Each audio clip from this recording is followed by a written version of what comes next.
bullish option. So you want the stock to go up when buying a call. All right. Now a put option is bearish. When you're buying a put, you want the security to go down, right? So whenever you buy a call or a put, the closer that the share price gets to your strike price that you paid for, the more valuable that option is going to be. And then in turn, you can then sell that option for more than you bought it for, making it a successful trade, flipping that premium. Okay? All right. So calls, bullish, going up. Puts, bearish, we're going down. Okay?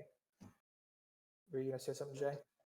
I was going to say, I guess before we continue further, does anybody have any questions about what we went over? We're going to take a brief moment throughout the entire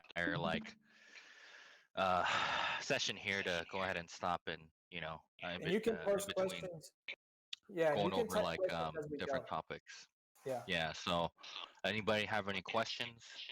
You can post them up on the premium chat. If not, we'll move on to my trade yesterday, and I'll go over why I put it up, why I called that one out. I'll put up what was going through my mind at the time when I decided to do what I did. Okay. Yeah. Can you hear me? Yeah. Yeah. What I was this is OP. What I was gonna ask you is exactly that. I think it was like how you decide which strike are you gonna choose, right? Right. Is it close Okay. to the price or? Yeah, I always so my option plays are always scalps. I don't swing them into long positions, and I'm not going for these 1,000% gains. I mean, yesterday was 160% gain. I didn't mean to do that. That's just how it happened, and it was making me sweat a little bit, thinking that I just got to sell this thing. I got to get rid of it. I got to move on because this thing's about to jump back up. All right, so when I buy an option, in my mind, it's for the short term. Okay. I don't want to hold an option longer than 15 to 20 minutes unless it's an earnings play, right? Because we have FLIR. FLIR Systems, I've called that one out. They've got earnings on August 6th. They're the guys who do the thermal imaging cameras. Not only are they doing thermal imaging cameras to screen for COVID at casinos and Disneyland and airports and stuff, they also do all the thermal imaging cameras for the government, for the United States government, for the military. Okay, they've been around a long time.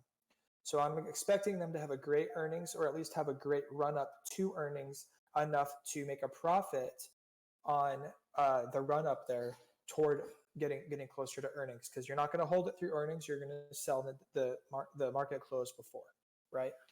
So yes, timing is very important. We never recommend to hold it through earnings ever, because other people are going to be doing the exact same thing, and they're going to go ahead and sell. So to go ahead and secure their profits for the earnings run up. Right. So let's go over why Apple on Friday to give you an idea. All right. That's right. All right, we're getting some background noise there. Okay.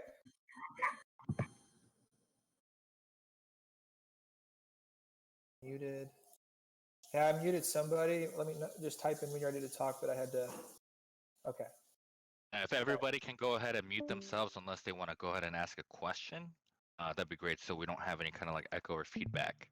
Okay. All right, so here's the chart for Apple. Okay. So this is Thursday. Yep, this is Thursday. Okay. This is the day they had earnings. Okay.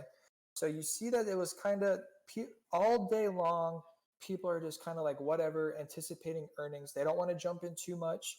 They don't want to get too crazy, because they don't know what earnings are going to look like. Okay. All right. Yeah. All right. So I had to mute that person too. All right. So what we see here is the anticipated earnings. This is when they announced earnings at this time right here. Okay. This is when they announced it. All right. This is right after the announcement, this huge green candle.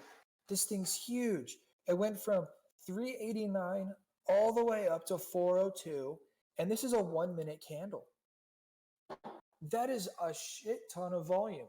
And then it's continuing to rise, right? So, 1 second, let me draw something real quick.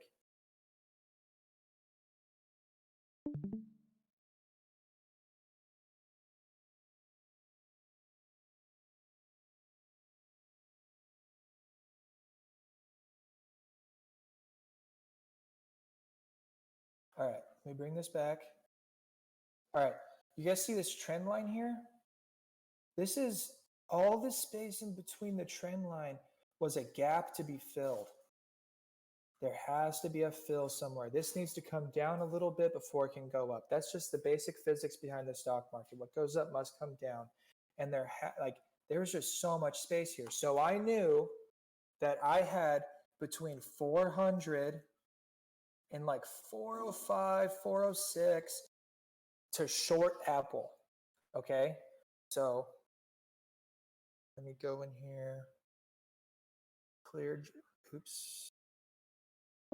Okay. Let me go in here. Okay, scrolling over. This is after hours. Volume is super light. People are kind of treading carefully. They don't know what to expect going into the next day, right?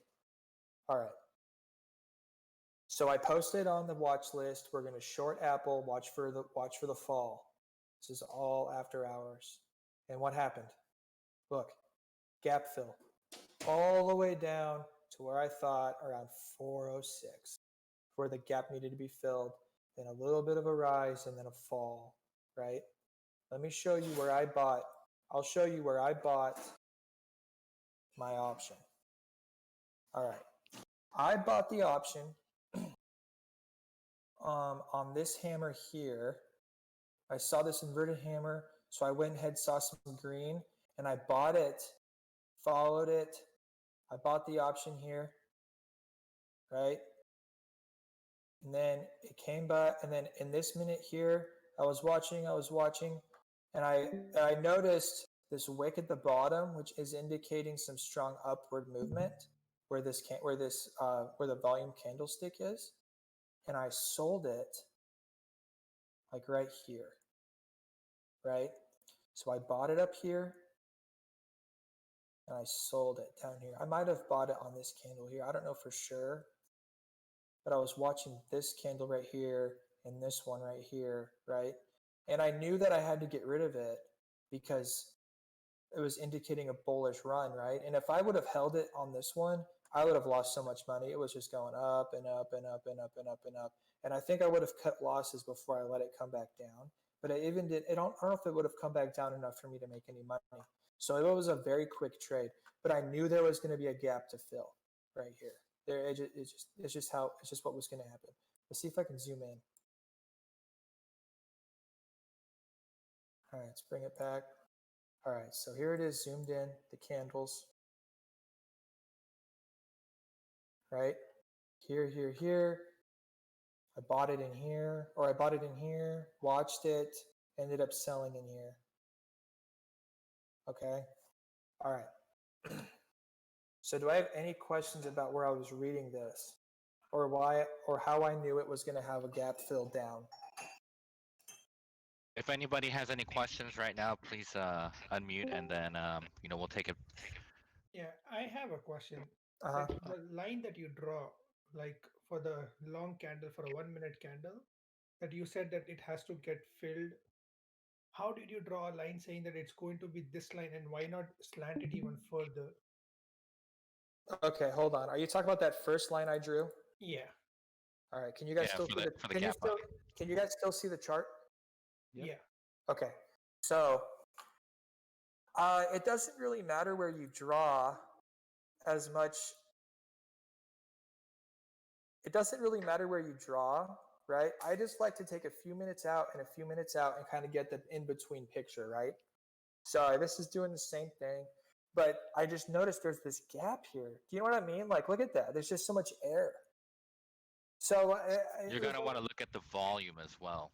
Yeah, I mean, look at that candle. There's no selling at all. Everyone's just buying. It's a bunch of inflow. And it was just, you know what? This puppy's going to die. Now, this doesn't mean that it's going to crash hard. It just means that it needs a slight correction. This I knew from right off the bat this was going to be a maximum 5-minute trade. Like I knew I wasn't going to hold this long because Apple's bullish. It's going up. It had great earnings. They announced a really bullish announcement of a split. That's not a bad thing. And so people are buying and buying and buying. They want in before the split or whatever. They're just excited about it. Day traders following the trend. But this had to be corrected. And it was right here. So on a candlestick, you basically are seeing that on your assessment, this is the amount of correction that might happen, but it might not. No, fall that below, it can fall below. correction was guaranteed as long as it didn't happen pre-market. But I was watching. There was nothing here saying I already corrected. Okay. But the people that bought, let's see, where am I? The people that were buying that day were getting it in the 380s. They were buying, and look at that. The low I think right here was 380.89. So it's just you got to watch. You have to know consumers. If you own Apple, you have 100 shares of Apple, and you own it at 380 a piece. The chances of you saying, you know what, I'm going to sell it like 406, 407, it's there. You're like, I'm going to sell it. So it's just like people want their money because profit is unrealized until you sell. You can always buy back in. So this is just classic. This is trading 101. This is the basics. This gap needed to be filled before continuing upward, right? We saw the same thing with Tesla. They had a bigger gap and they gapped for a long time before they finally came back down. And it's even struggling right now to get back up. But anyway, this was very healthy for Apple. They have a very bright, very, very bright future ahead of them. I'm going to take advantage of the stock split, as many of you should as well. They're very profitable. They do really well, and everyone uses their products. So I would definitely get into them, but that's why I did what I did on this Apple trade here, right? So Gotcha. Thanks, man. yeah, no problem. Just I watch for these. I watch for gaps all the time, and I'll put them out. Now I'm not gonna be like, oh look, this penny stock gapped up. It's like no, I'm not the penny stock guy. That's Jay. I'll jump in once in a while, but I've lost more than I've made any money on penny stocks, so I don't know how to treat them.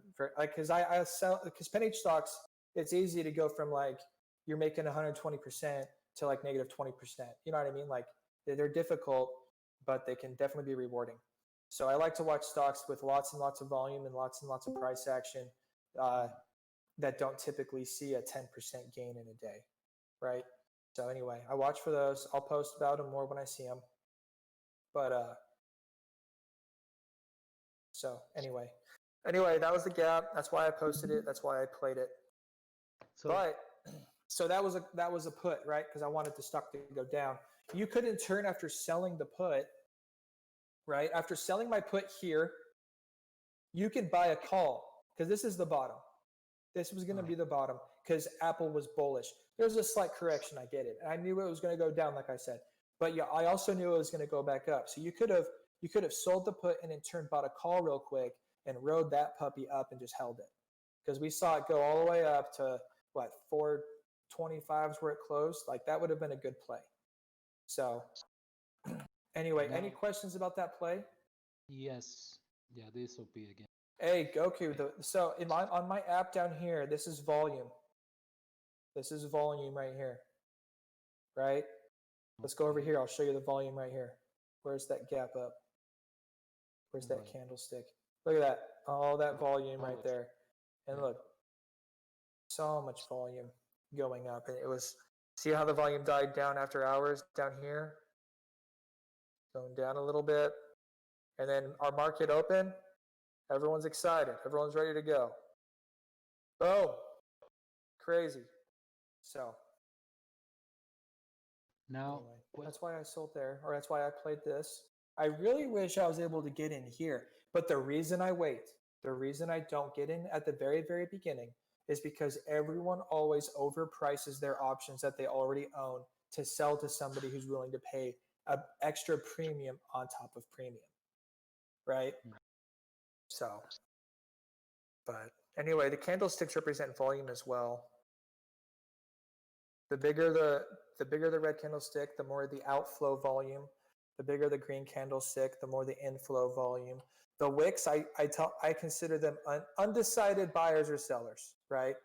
Like up here, there wasn't as much volume buying at 405 as there was in the body between 404.41, 405.24. There wasn't much more buying above that. It's a wick. It's what you call a wick, right? So that's what's going on there. So calls and puts. If you buy call, you want it to go up. Puts, you want it to go down. And it's up to you on how quickly you want to do that trade. I scalp options. So let's see if we have any questions here. Does anybody have any questions about what we just went over? Yeah, can you explain how you got to profiting, right? Like I understand that you bought the option at a certain price, and you can also sell it whenever it's lower. I guess I just don't understand because it dropped. How does the profit tie in? Okay, yeah, for sure. And who was talking real quick, just so I know who I'm addressing? It's Chapo.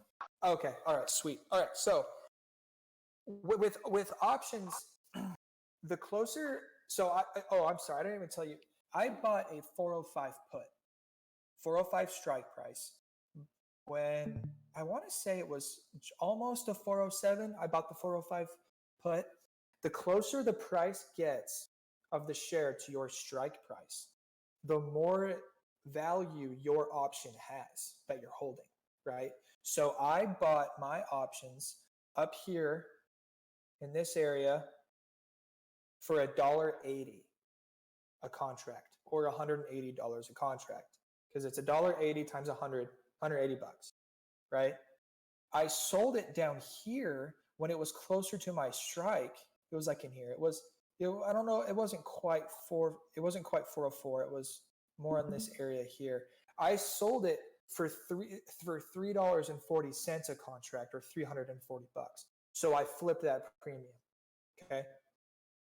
So the closer it gets to the strike, the share price gets to your strike, the more value you have in your option. The farther it goes away, the less value you have. Okay, so your base, I guess the profit is based off of the amount you're selling the option or the amount you're selling the put for. It doesn't have anything to do with the share price. Well, the share price, it does and it doesn't. So the share price, I want to get as close to my strike price, the price I picked for my put, the strike price, as close as possible before I sell it. Because the closer it gets, or even below, the more it's worth, right?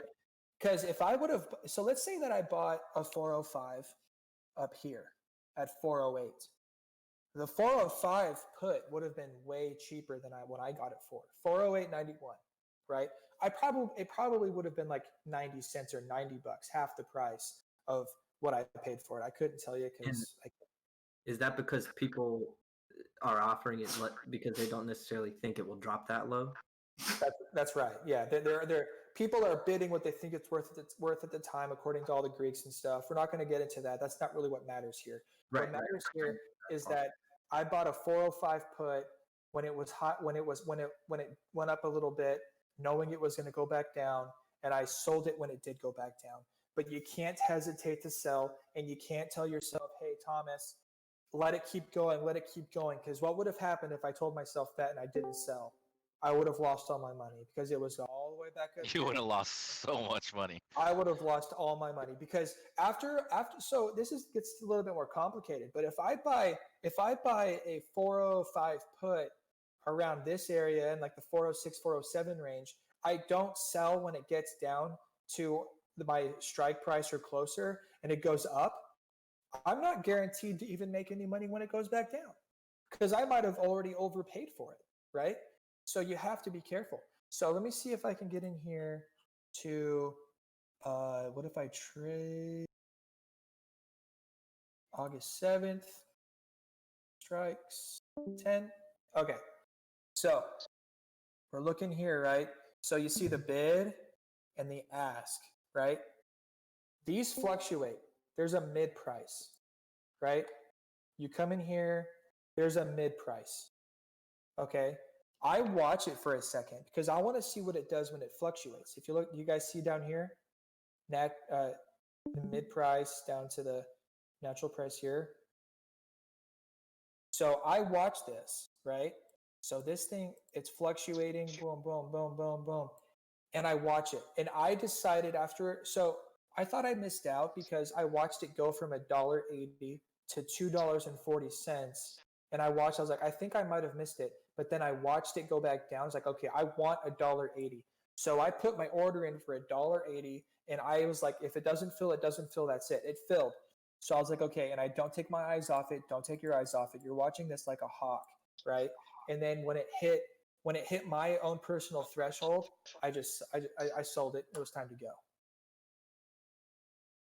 So that's how that worked out. I recommend selling puts or calls. I recommend selling. I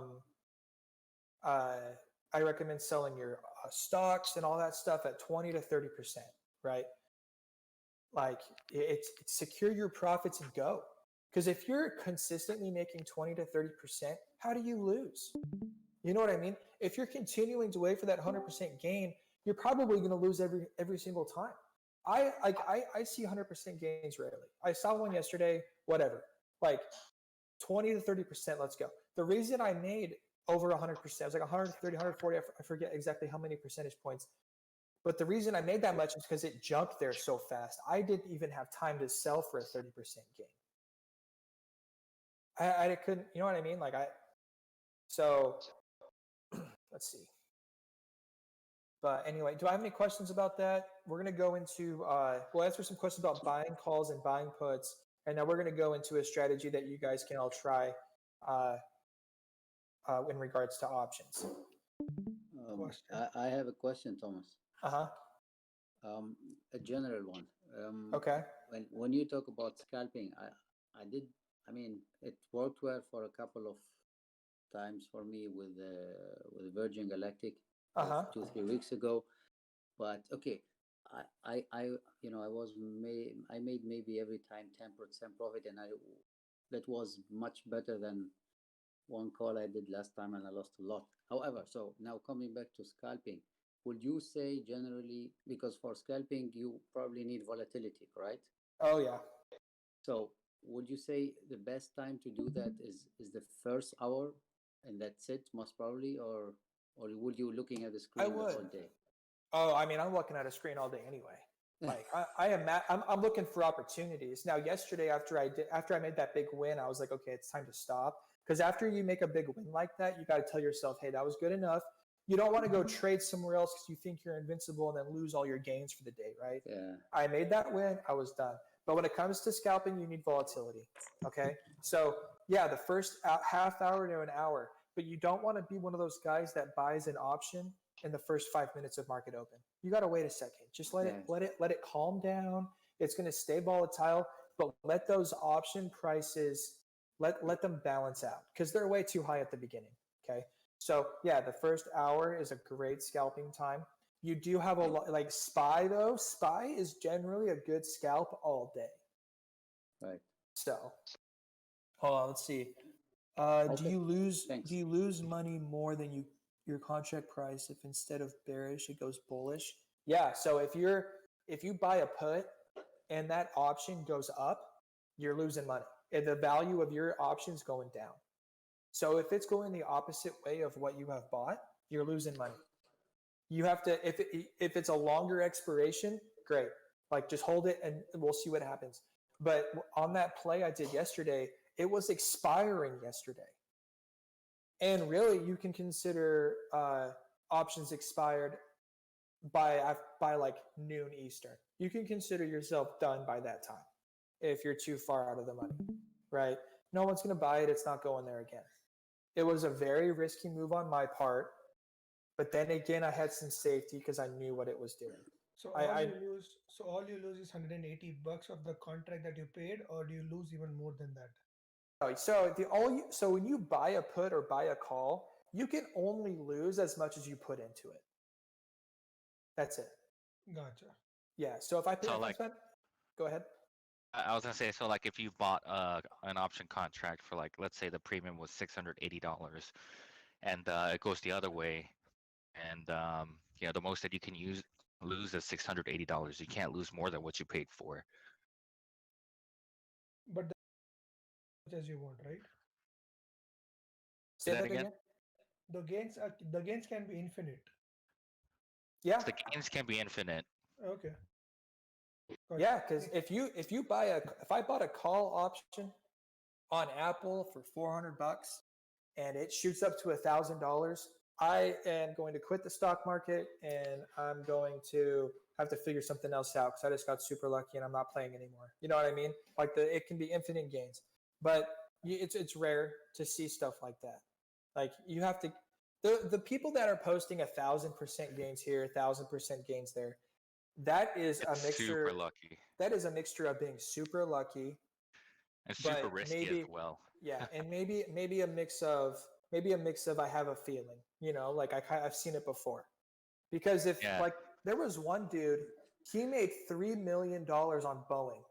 So Boeing was trading at like $100, and he bought $200 call options on Boeing for like $10 a piece, maybe less, for a couple weeks out. He bought like 100 of them, and it went above 200 in that time. He didn't know it was going to go that high, but he made a shit ton of money on that play, but it was extremely lucky. So same thing with Tesla. There was like this one dude who bought like a bunch of out of the money call options when it was trading at like, you know, $500 to $800, and you know, it went above and past his strike price. He became a millionaire.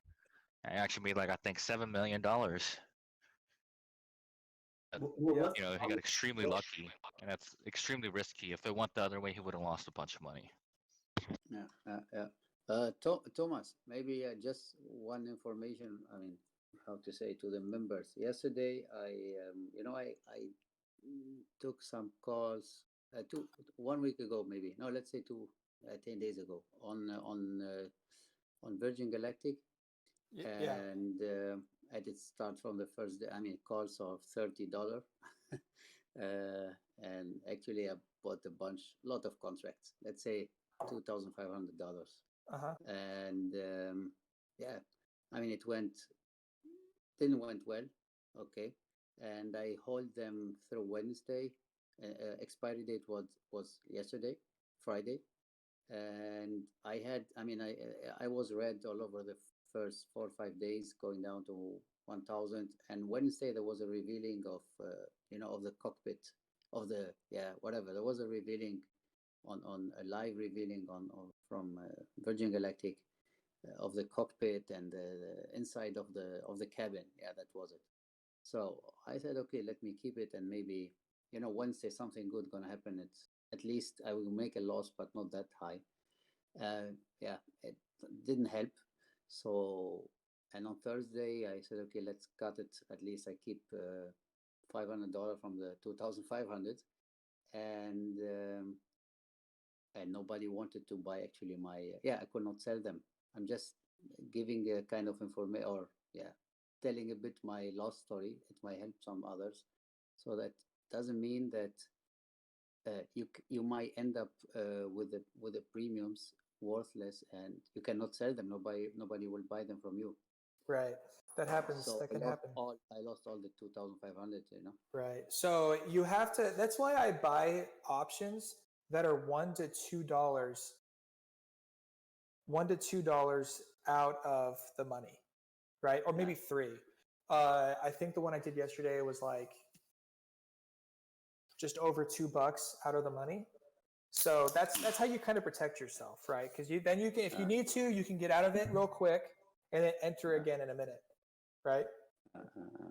So you got to be. That's why $1 to $3 out of the money for scalping. Yeah, that time was $5 out of the money. I mean, it looks really good, and the news were good. I said, okay, I will do it, and I did some good money on that before. So invincible, as you said. Right. But so okay. That's how that worked. Yep. It happens though. I've lost a lot of money on options. You have to be careful. Same. Yeah, How, options. how can we do stop loss? I mean how, but not. Would you mention that later, or I mean stop loss maybe You is can use it. something. Yeah, you can use a stop loss on an option. When you're scalping, it's not recommended Yeah, because you correct. can get stopped out before it goes back down to where you want it to go, right? Like there was a point. So I made a. There was a point where I think because here's the thing, like options can fluctuate really fast, the prices, right? So if you set a stop loss when you're trying to scalp, you might get stopped out of that trade, and then all of a sudden, like 2 seconds later, you would have been doubling your money. Yes. So it's completely up to the trader, what kind of trades you do. Okay, I will take that. Yep. I think the risk is not worth $1-2 out of the money. This is what I will do in the future. It's more expensive, Yeah, but it's risk. it's worth way more. Yeah. Okay. Thanks. All right. Any more questions about puts or calls, or how you profit off of them, and anything like Yeah. that? Can we Yeah, look at this- this stuff on Robinhood? Yeah. I don't have a Robinhood account.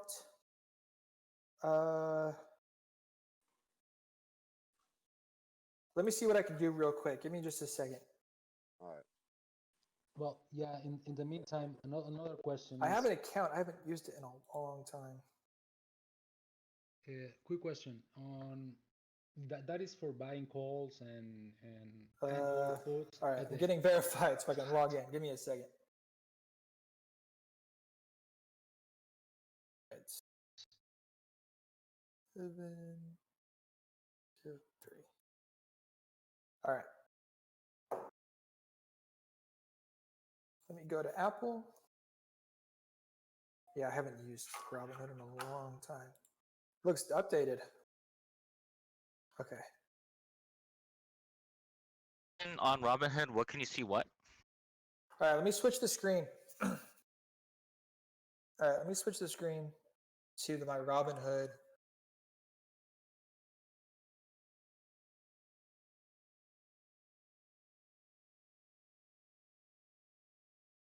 All right, do you guys see it? You guys see Robinhood? No, we don't. No.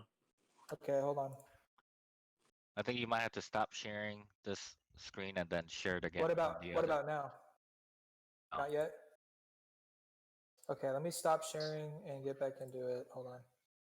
Stop sharing and switch over to the Robinhood. All right.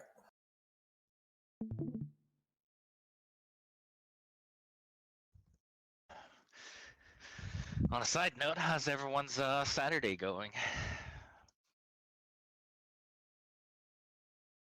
1,200 down. Not too good. All right. Hey, do we see Robinhood now? Oh boy. Yeah, we see it. All We see right. it. Yeah. Robinhood is Everybody hates updated. Saturdays. They wish it was Monday again. Sure. That's right. I hate Saturdays. But I cracked open a cold one and joined drinks with the buddies here. You think All you, right. you go on an option called Microsoft? Because I know that stock. Talk about Microsoft, yeah. And I feel All right. So, what is it with Robinhood that you wanted to see in particular? I just want to learn about options. Like I don't understand none of this. All right. All right. So,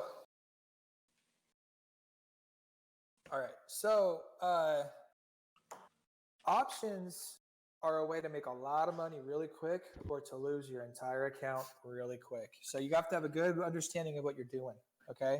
All right. Mhm. So a call option, you want the price of the shares to go up. A put option, you want it to go down. Okay. So if you look here, we see Robinhood. It looks like this is right here is the strike price. The strike price, right? This price right here is what you're agreeing on with someone else, right? You're saying, hey, I think Microsoft's going to get pretty close to, let's say, 210. I think Microsoft's going to get real close. Okay. Wait, hold on. Let me get a pen and paper real quick. All right. Sounds good.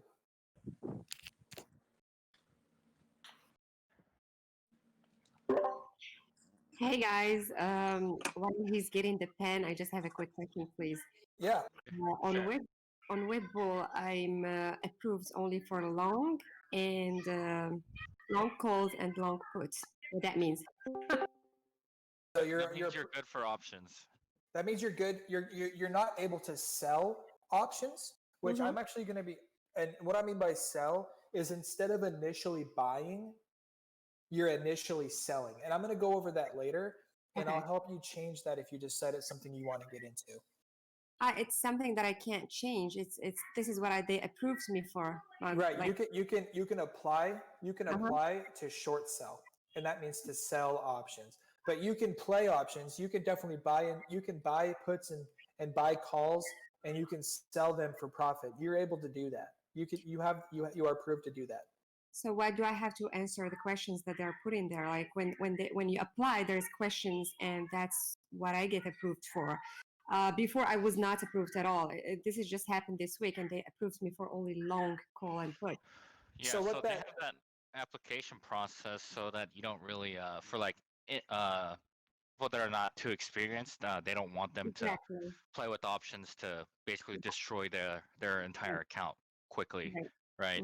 And based on the answers that you provide in the application, it's going to allow you to do certain things. And so for you, like long calls and long puts, right? You're going to be able to go ahead and buy the call first or buy the put and then sell it. But if you want to go ahead and sell a put without anything, you can't because it won't let you borrow the underlying security to go ahead and short sell it. What that means, long sell it or short sell it? So long. So you are long if you're buying a put and buying a call. That's a long position. If instead of your first purchase, if your first purchase of the option is actually a sell rather than buying, you are short. Oh, because okay, let's say this. Let's say I'm going into Microsoft, and my very first thing I do is sell a call. That is a short position because I did not initially buy it. If your first move is to buy it, you are long. Oh, I see. So you can sell a position even if you did not buy it. Yeah, we're gonna go over that and how that can help you make money. Yeah, we're gonna go over that, but we're gonna answer this guy's question first about Robinhood. Yeah. All right, Superior, you there, bro? You ready? Okay, so you see Microsoft here? Yeah. Okay, so Microsoft's trading at 205.51. Let's just pretend. Do you think Microsoft's going up or down? Down. You think it's going down? Okay. So let's have you buy a 202.50, okay? A 202.50 for August 7th is going to cost you $4.45 or $445. You got to multiply this price. This price here is per contract. Right. So the strike price is I'm agreeing to buy Microsoft I'm agreeing that it's going to drop to 202. Yeah, so if you buy a put because you think it's going down, right? Sorry, puts. You think it's going down to 202.50, right? It's going to cost you $1.97 per share of 100 shares. So it's going to cost you $197 to buy that bet because it's a bet. Okay. You are betting with this dude. You know what? That bitch is going down, right? That's your bet. So you're like, I'm going to slap that. I'm going to buy that for $197. Okay. If you look right above it, the share price is at 205.50 and the put above it is $205. So someone that bought that is now holding something that's worth $308. You can safely assume that if this share price of 205 goes down to 202, that you're probably going to be in the same ballpark of $300 of value here. So you would make $103 per contract that you bought. You want Microsoft to go as far down as it can to gain value here. But you don't want to buy this put until you see Microsoft go up a little bit, right? Let this 197 let it go down in price a little bit before buying, okay? Yeah. Does it make sense? Somewhat. Right. Hey Jay, go check out. Someone said they got booted from. Hold on. Wait, who? 1 second, guys. I'm gonna. Okay. Hold on. Let me help this person out. What happened? Hey, will you check to see if Ashlex80, will you message her and ask her what's going on? Because she got booted from the premium because of verification. And I'll get back to this. Oh, okay. All right. Okay. All right. So, all right. So anyway, when you buy a put, you want it to go down. Okay. So if you think it's going down, you buy that put. But make sure that the first price you see isn't the one you pay, because it could go down in value a little bit. But also don't chase it when you see it just continuing to go up. Like, okay, I missed my opportunity. Like, don't chase it. You know what I mean? You want to have a very, very disciplined trade when it comes to scalping options like this. Okay? Now, keep in mind, this is a day trade. When you buy a put and then sell it, that's a day trade. When you buy a call and then sell it, that's a day trade. Okay? But what if I set it out for like 2 weeks out? Perfect. Yeah. Well, let's look at it. Expiration 2 weeks out, August 21st. Okay. So if you think in 2 weeks Microsoft is going to be 202.50 or below, you're going to pay this. But you can sell it. You can sell this back to the market whenever you want. You don't have to wait 2 weeks. All right. Now, I'm sure some of you are probably confused about what break even means. Am I wrong? Yeah. What is that? Okay. The break even price is referring to the amount that the stock needs to drop to break even if you decide to exercise the share. Right? If you decide to exercise the option, this is the price that you break even on. Difference between paying for this and the price of the strike or the strike price. This is the break even point if you want to break even on exercising. None of you guys need to worry about exercising. You all don't worry about this break even bullshit, okay? Don't look at it. It doesn't matter because none of you are going to exercise, okay? And 99.9% of the time, people buy options and don't execute the options. They just get their gains and then move on. Yep, they flip the premium and they move on. Don't worry about the break-even price, okay? Don't look at it. So can you specify exactly what you mean by executing the option versus? Yeah. So the purpose of an option the purpose of a call option is to be able to buy the shares at a cheaper price than what it's currently at. So for example, if I think Microsoft is going to be $230 by August 21st, I'm going to buy a $210 call. I'm going to buy a 210 call because by August 21st, if Microsoft is at 220, 230, I have the right to buy 100 shares of Microsoft at that strike price.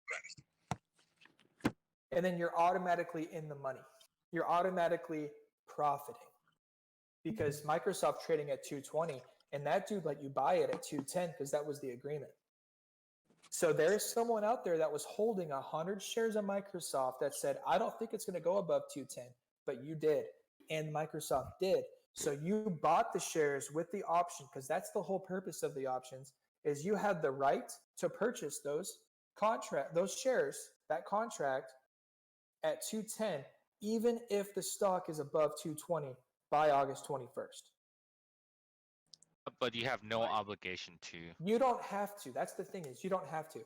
Now, you're going to want to sell this before expiration because if you're so Robinhood doesn't let you, but any other broker, if you don't select do not exercise, you're going to end up exercising that option if you're within the parameters, within the strike price.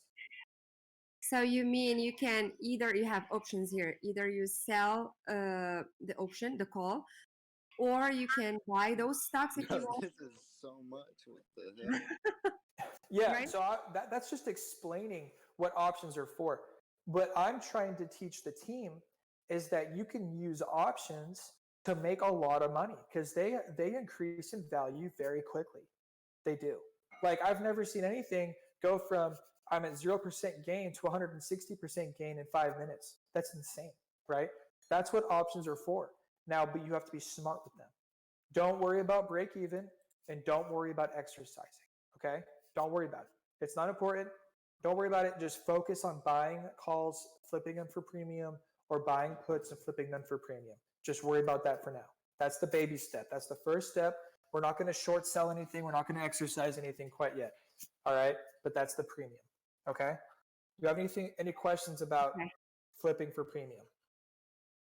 No. Hi, this is Prashant. So I have one question on the Yeah. put. Like when you say put, we expect the price to go down, but in That's the right. put, there is a buy option where the price is up. So how does that work? Like 207, the market price is 205. What does the 207 put means? Okay, so you can buy puts that are already in the money, right? So if you think Microsoft is going to continue to go down, okay, so all right, I need to explain what a put is. Okay, so a put is the right but not the obligation to sell 100 shares per contract of a stock, right? So if you buy a put at 210, right? And the share price is at 205, and let's say it gets down to like 195, okay? But you're holding a put at 210. You profit the difference between 210 and 195 when you sell it for 100 shares. Okay, so it may go more than 8, like 8 can convert to 12 or 13 or something. Depends. Right. Like right now it is for 885, so if it go further down, then the 885 is gonna keep going up. Right, and then all these underneath will keep going up too, because if Microsoft's at 205 and you buy a 195 put, as this comes down, the 195 put's going to increase in value. Okay, so understood. Thank you. Got a question, please.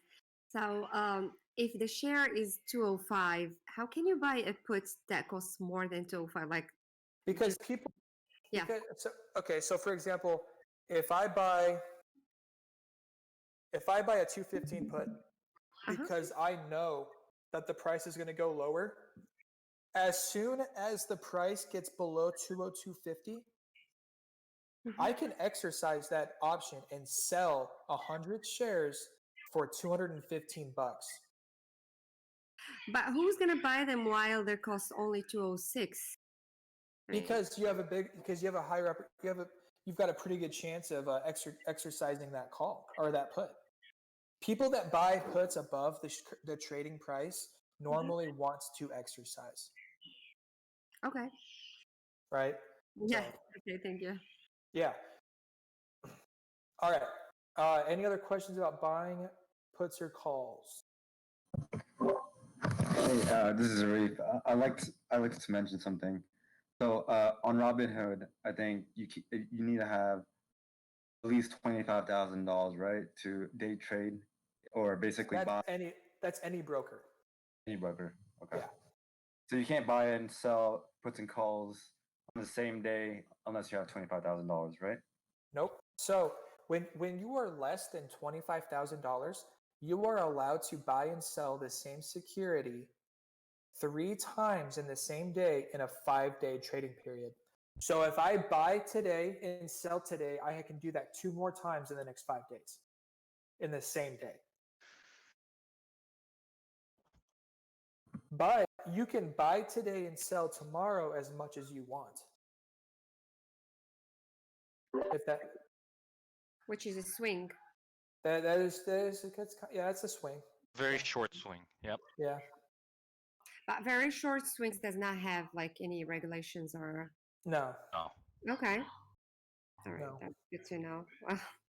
Yeah, but but the thing is with the cash account, so we recommend cash accounts on Webull because if you have $1,000 in your account, right, and you split that $1,000 into $200 each trade, you have 5 trades that day, and you can day trade 5 times.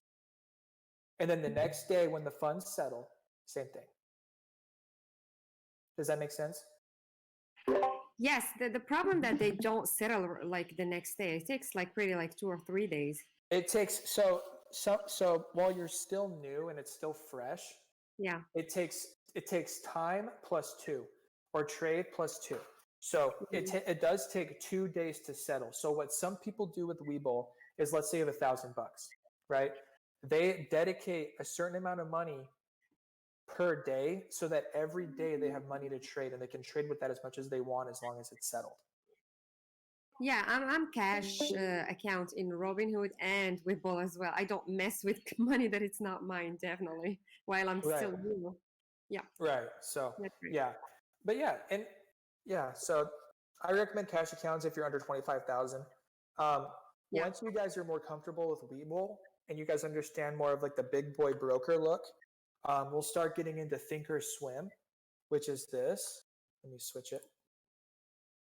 Let me switch it here. Where's the share screen? Cancel. Thinkorswim.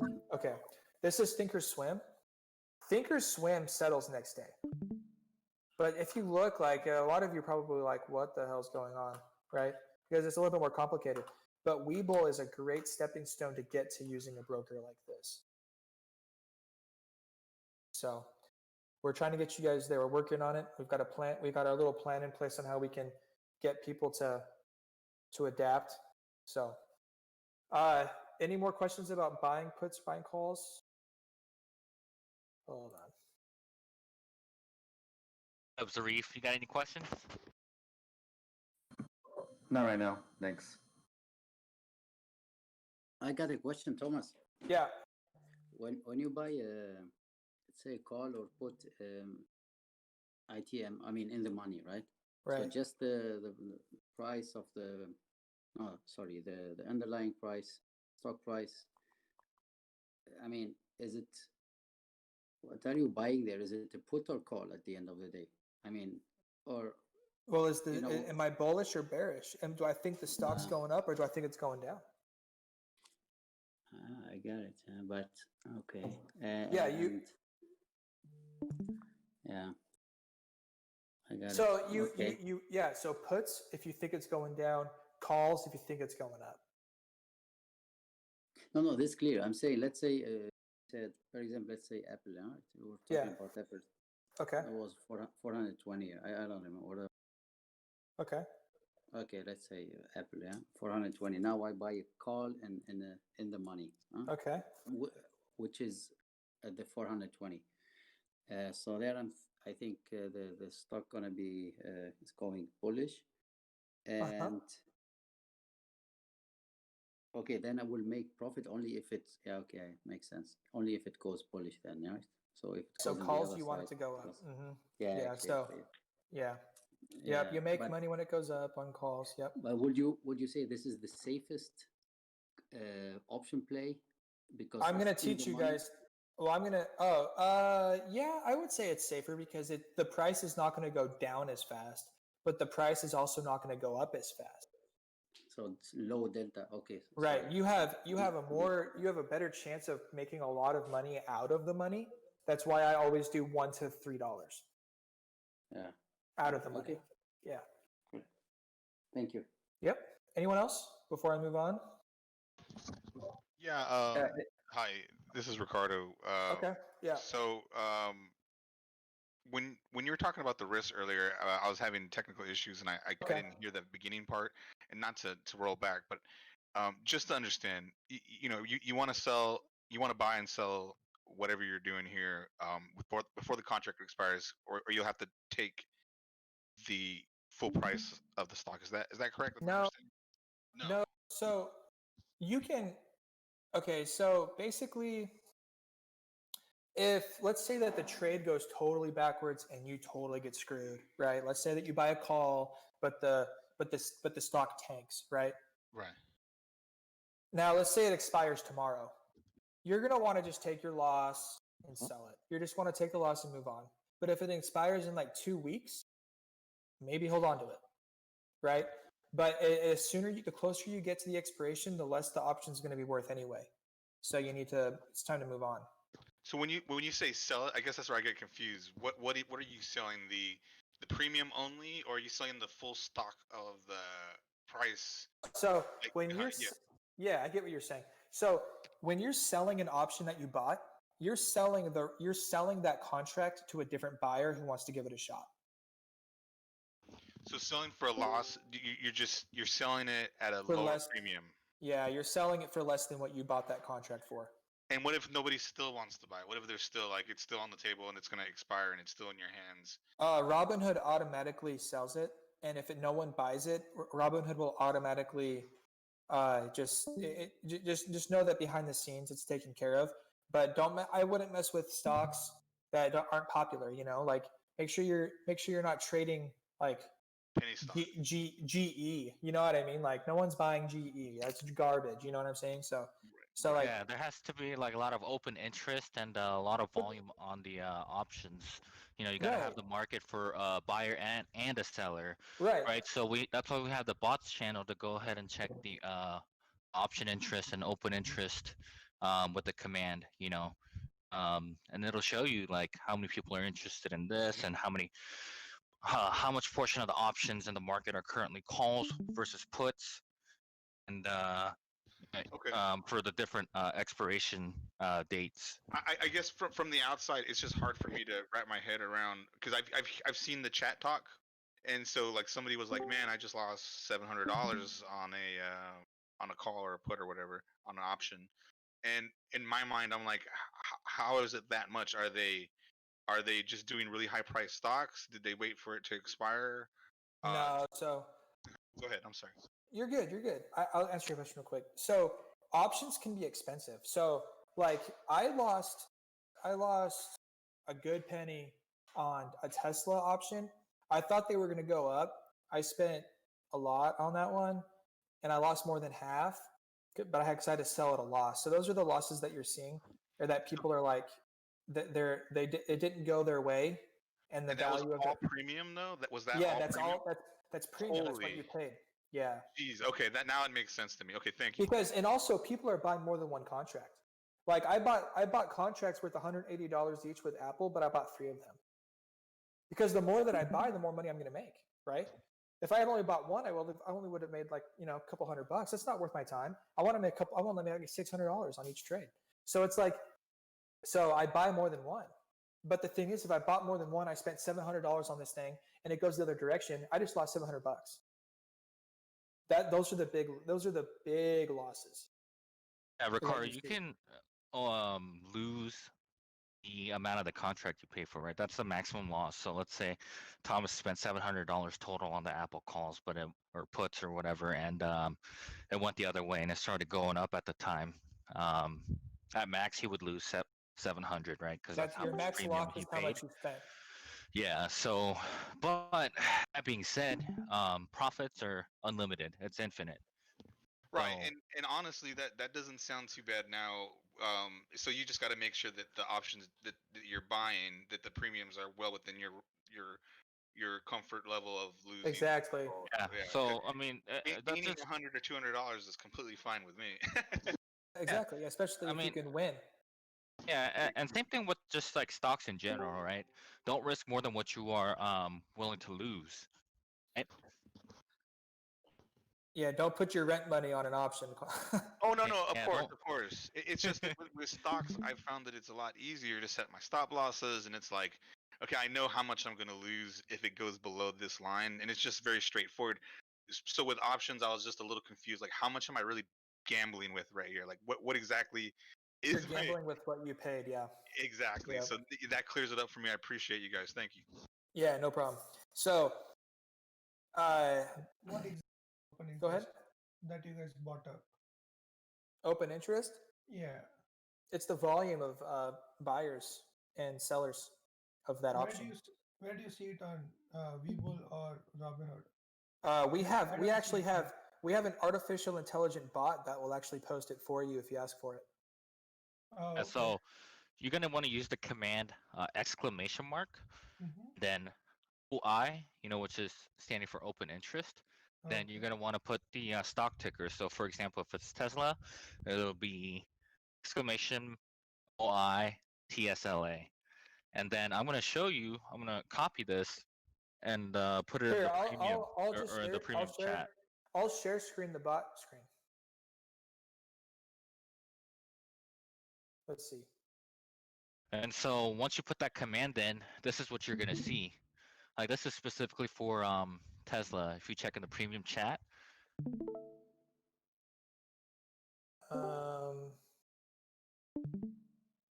do y'all see the bots? All right. Yep. All right, so check this out. So look, there's one for, so you do exclamation point, OI, Microsoft. All right, it's gonna pull up the open interest for Microsoft, okay? So you're gonna have, this is call volume versus put volume on Microsoft.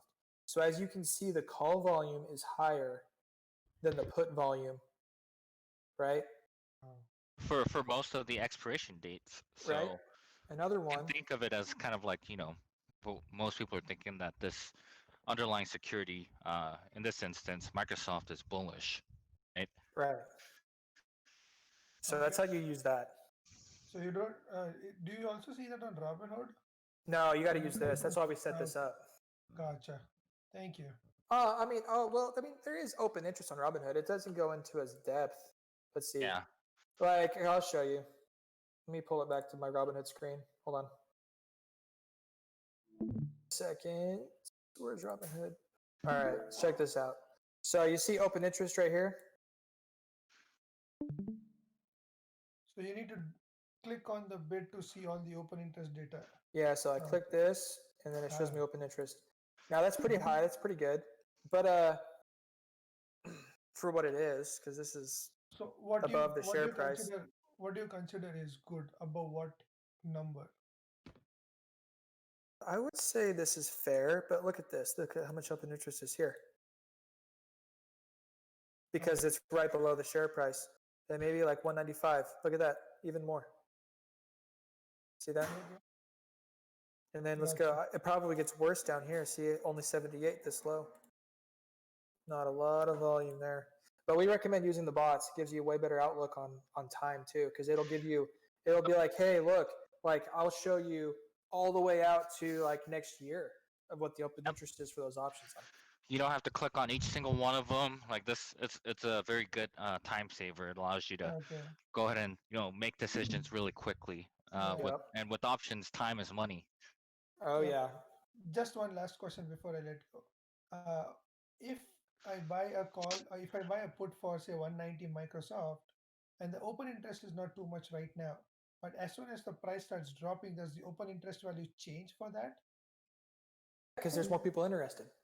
Okay. Yeah. So it can change, and I can basically still be able to sell it at that point. Oh yeah.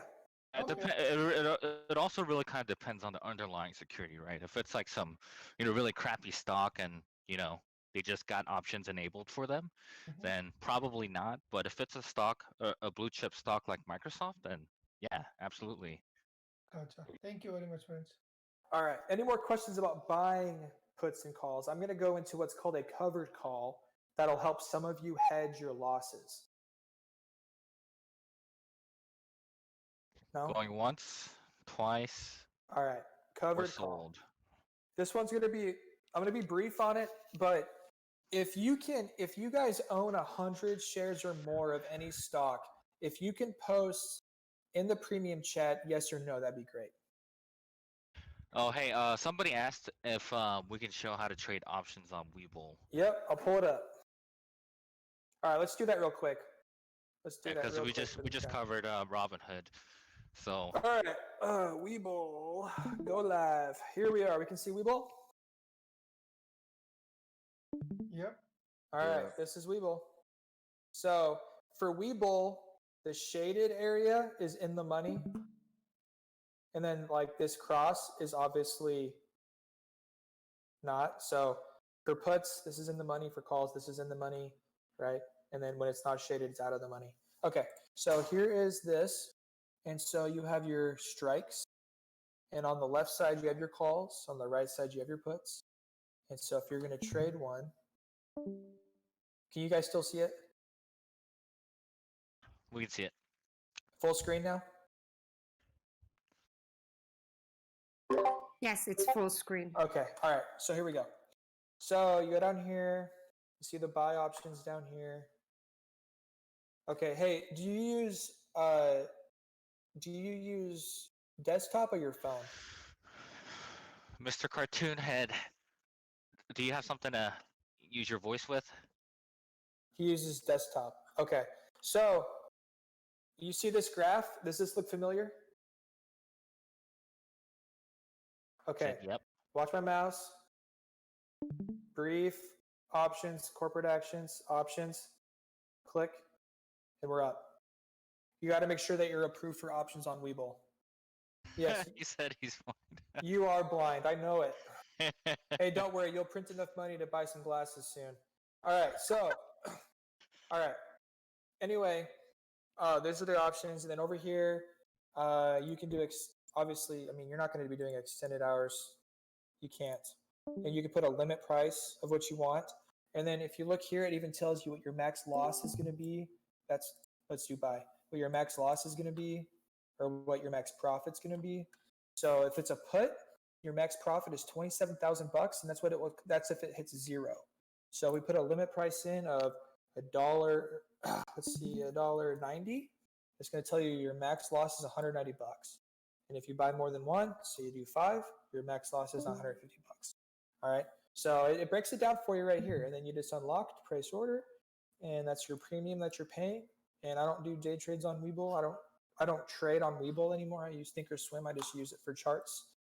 So, all right. So anyway, that's what that is, and that's how you do that. Is that good, Mr. Cartoon Head? Are we good there? Cheers. Perfect. Wait. On that example, that limit. Yeah. That limit. Did you just kind of pick a random number? Are you comparing that to the strike price? I can do whatever I want. Like, I can pick any random number. 420.69 is how much Elon Musk was charging for his shorts. Right? So, I mean, you can do whatever you want on the limit price as long as it's within parameters of purchasing. You know what I mean? Like, no one. Let's see. Like, if I'm watching this, I'm watching the last price. You see my mouse? I'm watching the last price. I'm watching the ask and the bid. This is the spread, and I'm going to shoot for in between. So if this was me, I'd be like, okay, I'm going to put a bid in for $8.90 because it's between these two. I'm going to see if any of the people selling bite. And if they bite, I'm going to automatically be making money as soon as I buy it because the last price was $9.10. Oh, that was the ask. The last price. Sorry, the last price was $8.95. So I'd be up $5, right? So literally, you would just turn around and sell it. No, I'd wait. Oh, you wait. Okay. Yeah, I want more than $5, but I'm gonna wait for it. But this is because I think it's going down, right? So I'm gonna wait. And then pretty soon you're probably gonna be up like a couple $100 as soon as this gets down to like this is a put. 425 put. Yeah, so as soon as it gets down to like 420-ish, 423, so I have a price in mind. If I bought this right here, if I bought a 425 put and I wanted to sell it today, I would let this hit like 422 because it's going to like 422, 421, and I'd sell this and then I'd move on to something else. Okay, can you show, if you don't mind, just real quick, on web we will. So let's say, okay, now I'm gonna sell it. How does that look on the right side? Okay, so let's say that you own 2 of them, right? So I'm going to put in how many contracts you own. I'm going to say, I'm going to watch this price here. This will automatically update. Right? This limit price here will automatically update as prices are fluctuating. But I'm going to enter my own anyways. So let's say it goes up to, well, you bought it for $8.90. Let's say it hits $1,100. So I'm going to put in for $11, and I'm going to unlock the place order and sell. And you made $2,200 on that return around, whatever your profit was, right? So that's how you do that. But you make sure you click sell. And so does somebody have to pick that up, or is it just done? That's it. You're done.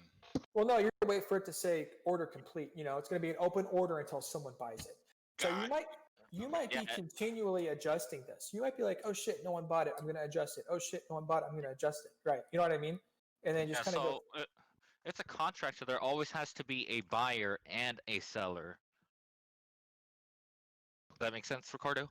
Oh yeah, that makes sense. Yeah, thank you so much. It's just hard to wrap your hand around it when you were doing just the regular stocks because it's right. Yeah, it's a bit more complicated, and but that's what we're here for. We're here to explain how it all works. One question, like we initially discussed, like on the same chart, like what we were showing earlier on the web, we believe we can open that. Like you were saying initially, like there is a volume, like in volume and then the outside volume. So, like if there is a buyer and the seller, like how those two get changed? Is it like the people who are putting the limit order, that's what counted for the volume from the in, like there are two volumes we look for, right? Like how many are inbound and outbound volumes. But how if like one is buying and second is selling, isn't it those, like how do they fluctuate so much?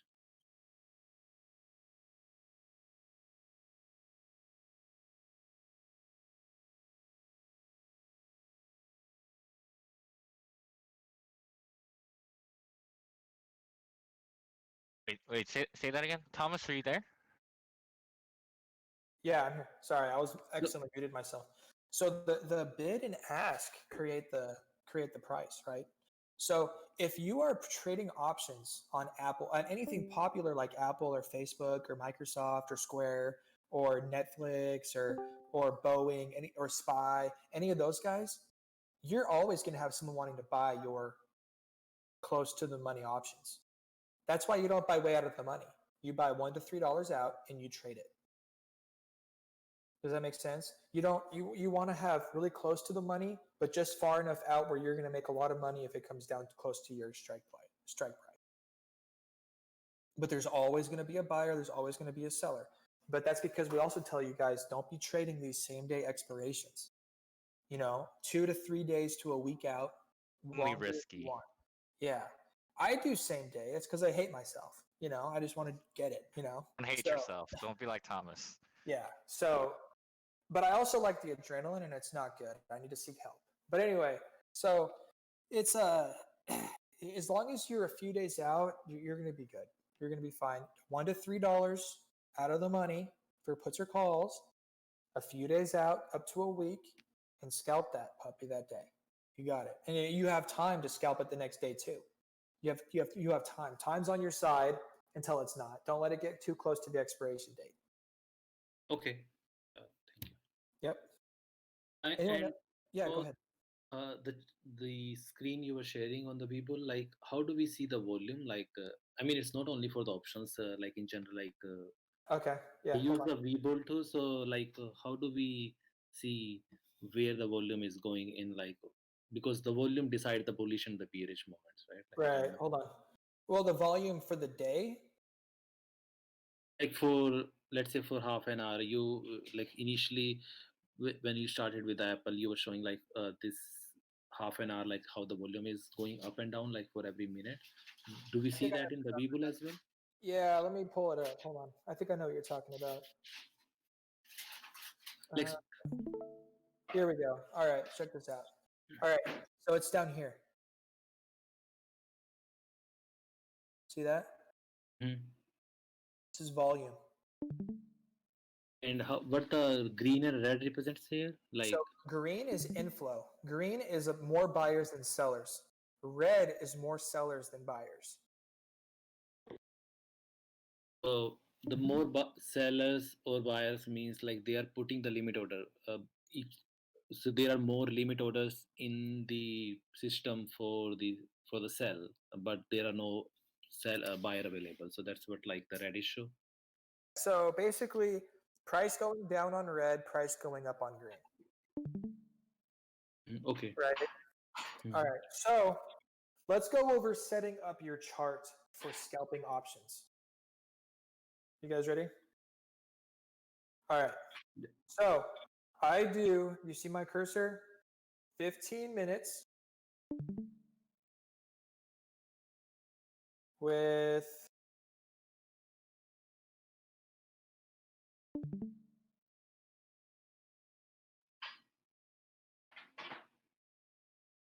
two-day RSI.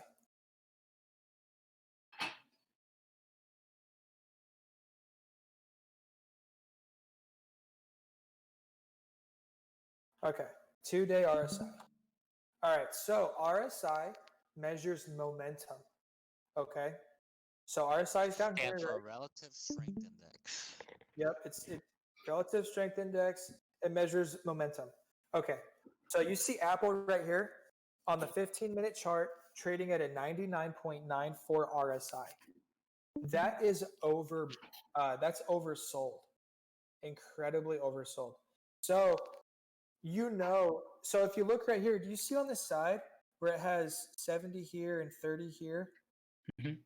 So 70 is the benchmark that starts to say, hey, we're anything above that, we're oversold. We need to come down a little bit, right? And you have 30 down here. Anything 30 and below is like, hey, we're oversold 30, overbought 70 above. Anyway, so we're a little bit overbought. It needs to go back up, and everything in between is kind of a happy medium. Okay. This numbers is general for any stock, or like this changed to for the stock to stock 70-30 especially. 70-30 is that is the industry average there. That is how that works. That is That's the benchmark. For Yep. any stock in general. It's Yep, a everything. For any percentage, stock. no? Yep. It's a percentage. So yeah. So here at 99.94, you best believe I'm buying a 423 put that day. 100% I'm buying a put right then, because I'm going to sell it when it starts correcting. See how this correction right here?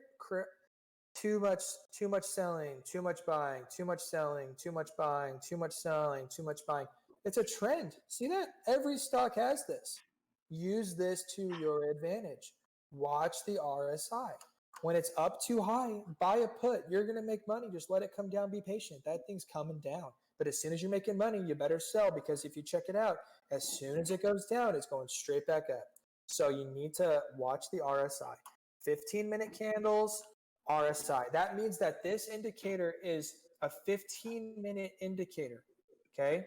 These candles, 15-minute candles. This represents 15 minutes of time.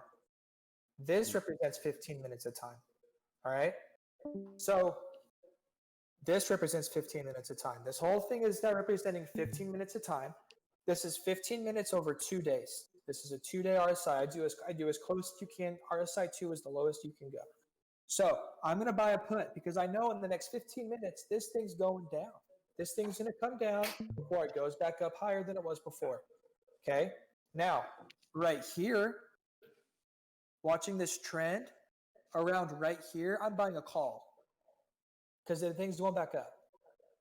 Does this all make sense? This is like an indicator that y'all need to start using. One of the best things, understanding charts and graphs, and honestly, if you guys can just understand, RSI, you don't need all this fancy bullshit up here. All these doji candles, like, you don't need these. You don't need the candles. You don't really need the VWAP or the moving average, anything like that. If you can understand RSI on a 15-minute chart with 2-day RSI 2, you're gonna be fine. Like, I don't even use candles when I'm like scalping really. I'm watching the RSI, right? But keep in mind, RSI doesn't lie, but just because it's high doesn't mean it's coming down soon. Tesla was 99 RSI on the weekly chart. It went for a week straight, 99 RSI. Boom, all the way up. It was crazy. Rose all the way up to like 1800-ish. It was breaking all the rules of fundamentals. Yeah. Defying the law of physics. So it was crazy. People made a lot of money on that, just buying calls. Typically, it doesn't do that. So watch the RSI. It was a one-off, guys. Don't expect something to do that again. I'm waiting. I would sell. I'd probably sell on the next candle, which would probably be right here, and then right here, and then right here, and then right here. We'll see on Monday. But I'm thinking the next candle is going to be down here, down here, down here, and then up. Because if you look at the trend, let's look at the RSI. So look right here. It's going up, right?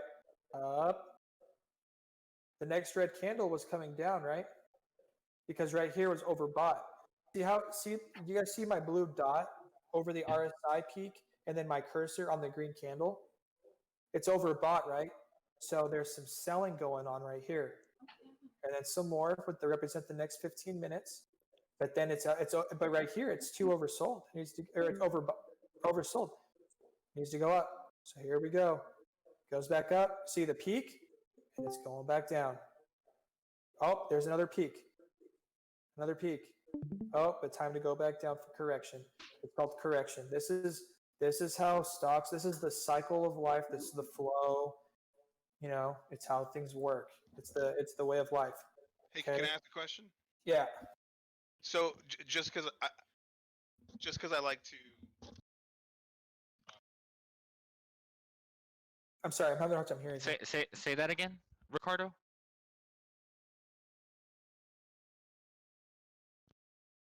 You there? Can y'all hear? You keep cutting out, Ricardo. Hey, can y'all hear me? Yes. Yeah, I'm so sorry, dude. I'm not used to using my gaming headset for this. Sorry. Just so I fully understand. So the people that were selling these calls and puts throughout the day like this, it's similar to just trading stocks where they're just anticipating that it's going to go higher or lower than we're selling it, for their own gain. That's what they're right. So we're essentially picking up the bet, and they are just betting bigger or lower. And with the right validity, have you guys come across a time though where within that short period of time, like you're saying that you would put this on that next candlestick when you feel the trend about to go and such, at that, do you ever have an issue where it's like even on a highly volatile stock that nobody's picking it up and you're just like, oh, I'm just stuck with this? Like what is your mindset at that point? Like do you panic and just lower the price right away? Is that where you hold on to it for the rest of the week and kind of see what happens with it? Or is that rare? Are you implying that you're not finding a buyer? Exactly. In that, because you mentioned that I would put it for sale right after this candlestick. So it sounds like you're talking more like on the scalp side of things, correct? You're trying to scalp it. Okay. I'm scalping it. Yeah. And if for whatever reason everybody's like, no, nobody agrees that it's gonna go any lower and nobody wants to touch it for some reason, have you had that happen? I've never had that happen. I have always like, so when I'm scalping, I've never had a problem selling for either the loss or for the win. Like I have never had a problem with that. And I tell you what, it does feel good to win because I know what's going to happen. And apparently the dude that bought it doesn't, because like, for example, that Apple put, I sold for 160%. That dude lost all of his money immediately after buying it. I watched it happen right in front of me. Watched the dude kill himself with that. Like, it was insane. But like, you just have to make sure that you're in a position and have the tools and understand the indicators so you're not that guy. Right. I mean, but it sounds very similar to the stock side of things. But with the stock side of things, you do come into a situation where you just misread it. You missed your entry. You waited a little too long. Because I've been doing a lot of like scalping on that side for short gains. But then if you call it wrong, you're stuck with that as baggage for weeks. Yeah, well, this you're not stuck with because it expires and you lose all your money. Yep. So- Yeah. Regardless the options, when it expires, it expires worthless. Right. Cool. Yeah. But with stocks, it could eventually go back up. That's true. I was telling everybody the story of how I fucked up and bought HMHC at 2.9, and I was down $1,000 for like 2 weeks, and I was like, nope, I'm just gonna be patient, and look where it's at now. It's over 2.9 because I knew it was gonna go back up. I did my research, which is due diligence, and there's no way it's not going back up. And people who bought on the dips when I told them to buy, they're very happy.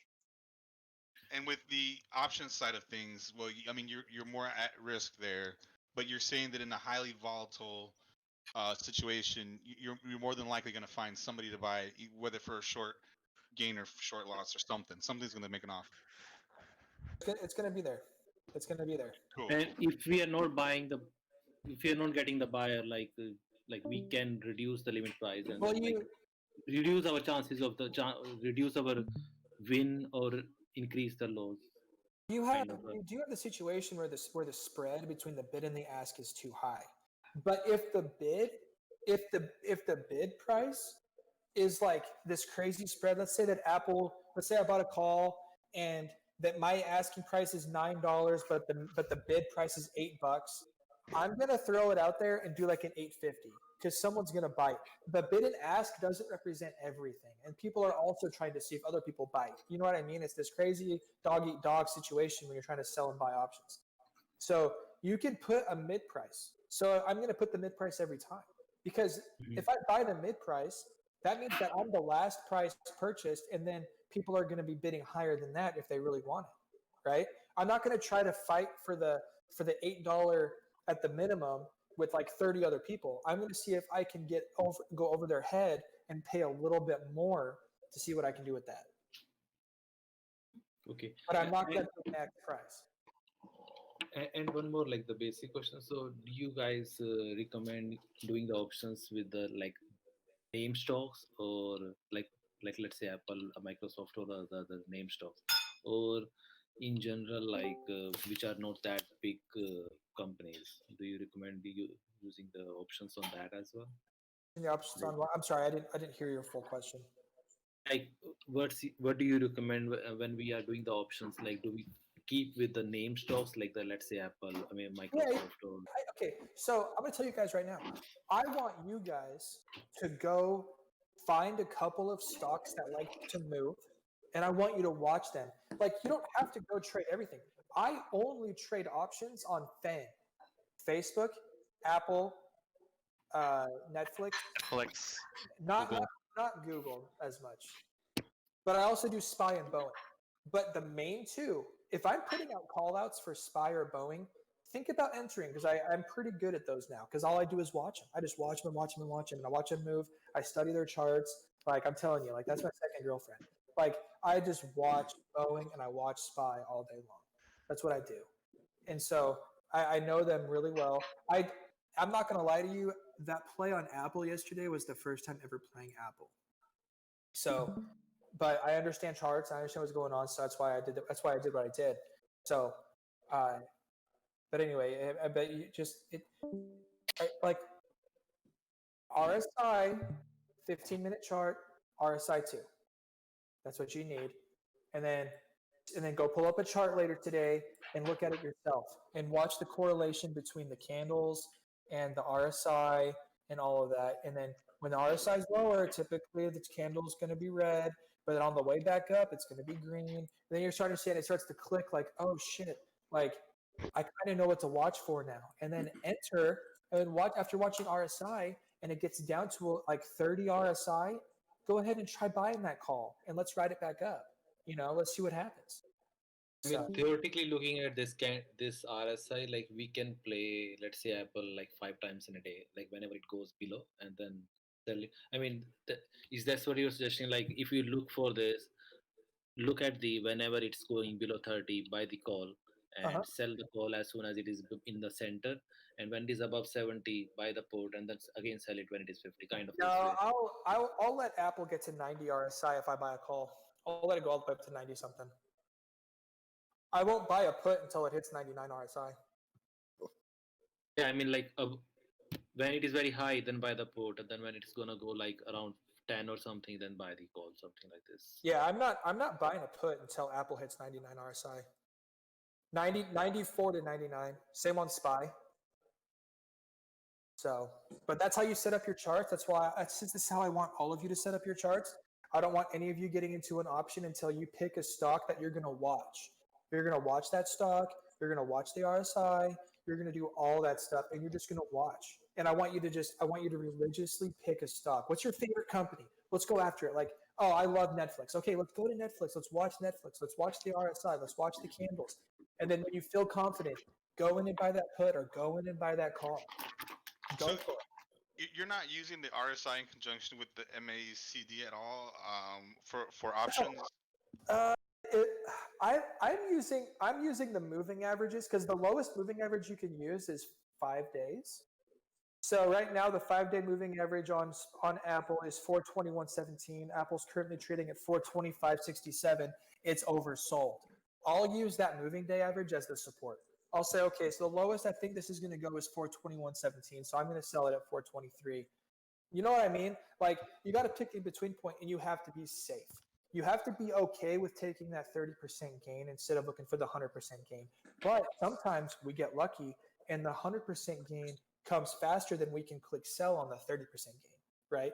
But we're not going for that. We're going for the small, slow and steady, because pretty soon you're going to build that account up where all of a sudden a 30% gain is like $1,000 or $2,000. You're going to build it up, right? So RSI, 15-minute chart, RSI 2, and you're going to watch. Pick a stock. Pick one. Microsoft, Boeing, SPY, because they all act the same. They work on fundamentals. And the reason this is because my theory on why they all work the same way is because of all the algorithms and computers that are trading now, is that they all also go off of this RSI. They all go off of the moving averages and all that. But I'm not really worried about the moving averages and all that stuff. Let's see. Moving average. Done. Indicators.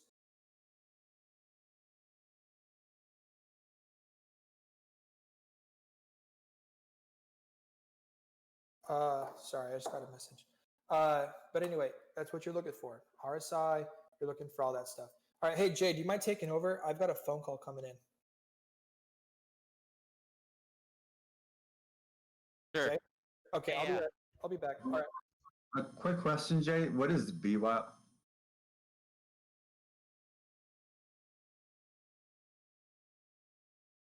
One sec.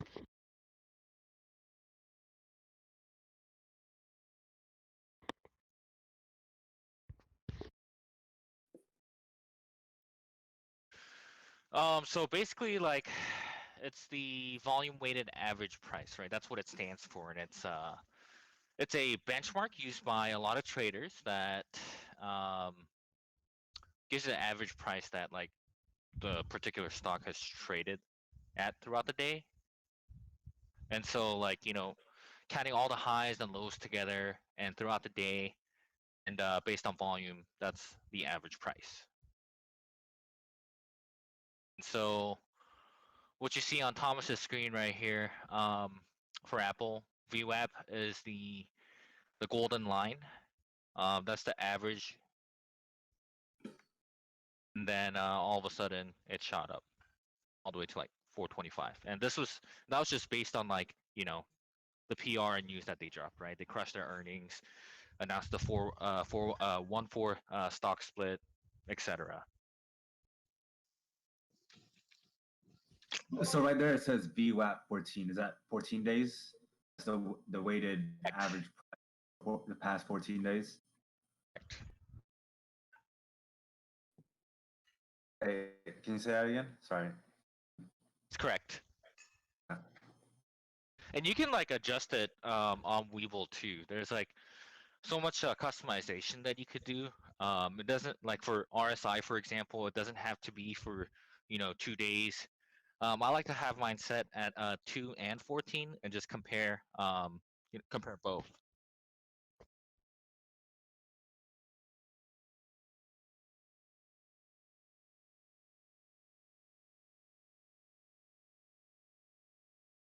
Has this session been pretty informative to everybody listening in? Oh yeah, extremely. Does what we went over make sense? Definitely on my end. I wish I had this before I started options because I lost money. Yeah, 100%. So, I mean, I have never done options. Like I did once last week for try out something, but yeah, this is good. Like this is good learning. Good. And we want to continue to have these sessions, and like maybe like every Saturday or something. Just because throughout the week we're also busy, trading and day jobs and whatnot. So if we did this like every Saturday, covering different things, that'd be helpful for everybody. Absolutely. Very helpful. Yeah. Good. Jay, yeah, definitely on my end. But my question is, work, So how are y'all doing this while working? Well, for me, sit in front of a computer all day, so I just have either Webull open up on a browser and check it occasionally here and there, or on my phone. And I'm about to actually have a lot more free time now, and we'll probably be trading like almost full time.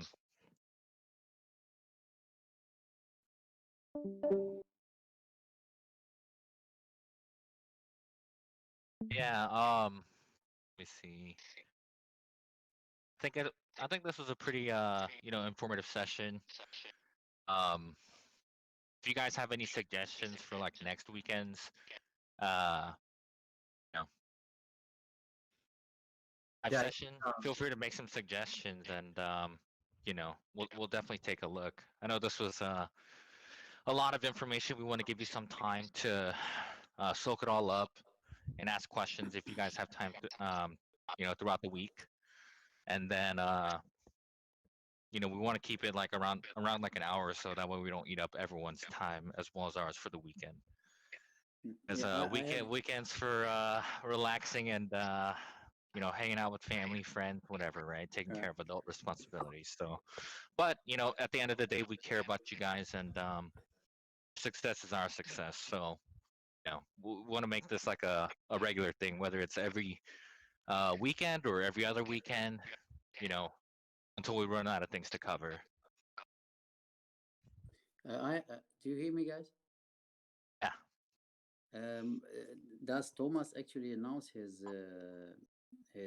trades or his option plays when during the day or no? I don't remember that. Yes, he does. Throughout the day, he'll mention like in the premium chat, hey,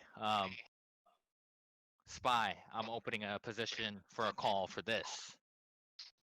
So he mentioned his fill then. So on that suggestion, like I mean, not maybe. Do you think like you can have something kind of as a admin trades, something, a separate channel or something where we can go up, and it's not only about the options like in general, because then I can go up and see that, hey, okay, admin has been investing in these stocks, so I get confidence, right? Okay, admins are doing there, and then you guys are doing there. So not for the options. Yeah, I agree to Prashant. I have been bringing the same as well. Like, if you guys can have another channel or something where whatever options or whatever calls you're saying, it will be there. Because in the premium chat, the chats are so much, it's so difficult to track all the way up. Yeah, it is a lot, and for someone doesn't have Discord open all day and looking at it all the time, then it does make sense. So what I'm gonna do is review, based off of everybody's feedback, review with Thomas, and then maybe just create a separate channel where admins submit their plays. Like, we have a watch list for the stocks that we're watching, and then we'll submit our separate positions when we're opening a position for a call. BTO, buy to open, C, and then with the expiration date and the strike price. And then not only on the options, like in the general trades as well. Like, okay, if we know you guys are investing there, so that gives us the confidence. Okay, like, okay, like that's what. So if you are going in there, this is the price you went in, so that gives us like, okay, that might be the right price to we see that price. So. Got it. You got it. I will not recommend that he announce his call while he's scalping. We will not catch up with that. I think that makes no sense. Yeah, I mean, like, at the end of the day, the decision to go ahead and enter a position is always up to the trader themselves, right? We can't trade for you. So, if you want to go ahead and follow any of the admin team's like positions, then you have to do it immediately, because especially with options, because things can change at any moment, right? And then, like, if we open the position, let's say on Apple, and then it starts tanking all of a sudden, like, Thomas is going to sell first so he can secure his profits before announcing that he's selling. Does that make sense? I am back. Sure, yeah, sure, that's makes true. sense, yeah. That makes sense too. I mean, especially if the play is like 15 minutes, he won't be like writing down there, and he actually will be looking at the chart. So that he's gonna be looking at the charts, and he's gonna close out his position first before being able to announce that he closed it, right? And by the time that you guys read it and start, enacting the trades on your own, then it might be too late and you might be losing out. Yeah, that's why I put Facebook and Apple on the watch list the night before. I'll try to be more specific. I did put on there that I expected a correction and a drop. And in my mind, I'm like, okay, put options is kind of obvious. But now that I'm understanding where everyone's at, I'll be more specific. I'm not going to I can't post strike prices or expiration dates. I can't post strike prices because I don't know what it's going to open at. And I can't post expiration dates because I don't want you guys copying my same day expiration. But you're safe to do a couple days out to a week, okay? But that's for scalps. And somebody also, or a lot of the members actually requested that, like, when we go to open positions, that we call out our own positions in a different channel. So because we typically do in the premium chat, right? But for people that aren't following it religiously, like us, then they might miss it. So okay, so what do you say? Okay, so what do you say on option? Or let's see. I guess we could just make another channel. Is that okay with everybody? We just make That would be great. Okay, we'll just make another. That's what you're thinking to, like, another channel. So anytime we can go in that channel and see that, okay, where you guys are trading, and we can do our own DD definitely, like so like read only, yes. Yeah, we'll do. On top of that, I was gonna ask if we could maybe have a suggestion of a voice channel for all members to kind of just talk. I know that a lot of us are working and doing daily stuff, but sometimes I have a day off or something during the week or some extra time, right? And I'm like, man, it'd be great to talk to somebody about. We're probably looking at the exact same things, and we could talk it out. We're gonna leave the live stream channel available that you can always just tap into. Awesome, thank you.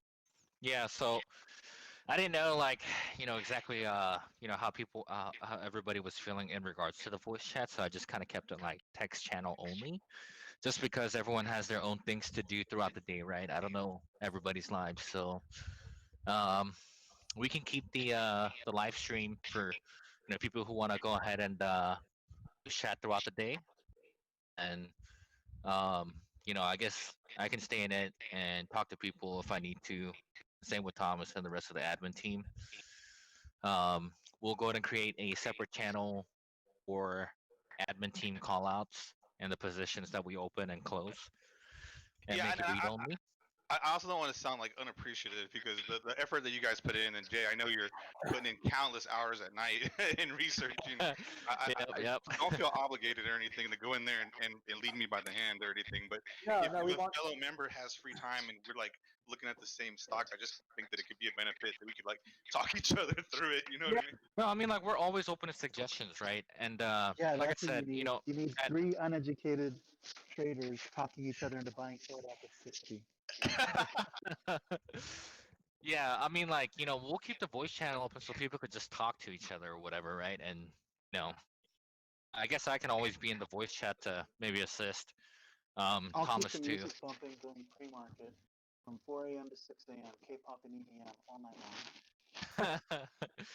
Yeah, and I mean, we're always open to suggestions, right? Whatever like you guys want, we'll do our best to go ahead and accommodate and come up with a solution for you guys. Because at the end of the day, your success is our success, right? And that's why we're hosting this live session, because we want to help teach you guys along the way, for your trading journey, right? And I'm guessing it's safe to assume you guys enjoyed this, and we can pick different topics and do another one in a couple of weeks and just recap on how everything was going. Yeah, that sounds good. I have one question to you guys, to the moderators. On the long term, do you have any? I mean, I know different Discord channels, and I have been in others, and the good Discord channels, they put always a maximum cap to their number of members. I know you just started now, but maybe as a recommendation, you should keep an eye on that, because quantity beats quality beats quantity. You're 100% right. Really to be careful with that. I mean, we're not quite to that threshold yet. Maybe some will hate me now, but you should later, huh? Once some maybe once we beat the high number, you should think about okay, maybe having higher premium cost and limiting. Well, Because I know what I'm talking about. Maybe the other doesn't know. If you are new guys, you don't gonna like it, but when it comes to when you are over 100 or 200, it's not funny anymore. Or I don't know. I mean, Right. 500. So I think 500 is a good number. yeah, so as our operating costs go up, because we're gonna with the money we generate from this, we purchase more tools that might be a little bit more pricey that you guys can't afford, but then we use that money to share with you guys. There's different subscriptions that we can get for screeners, scanners, different algorithms and stuff like that. Perfect. And overhead does go up a little bit with that, and so as we increase in members, we might have to increase the price so that we keep quality over quantity. And the price, you guys are always locked in and everything to what you're paying, but it'll have to go up later for sure. Yeah, and we do our best job to go ahead and moderate and keep the bullshit out, right? That's why I recently increased the security, in the Discord where people have to verify, because we don't want any kind of bots and spammers just flooding up our channels and raiding our Discord with all this bullshit. And so, sorry about the technical issues that some of you may have experienced, but it was necessary on our end, not only to protect everybody in here, but to protect us as a whole. So great.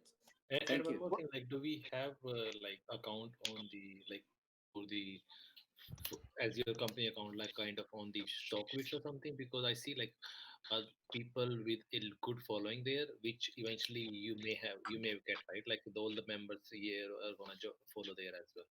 That actually drive a lot of even the stock movement comes up when people with high followers do some trades, like people follow them.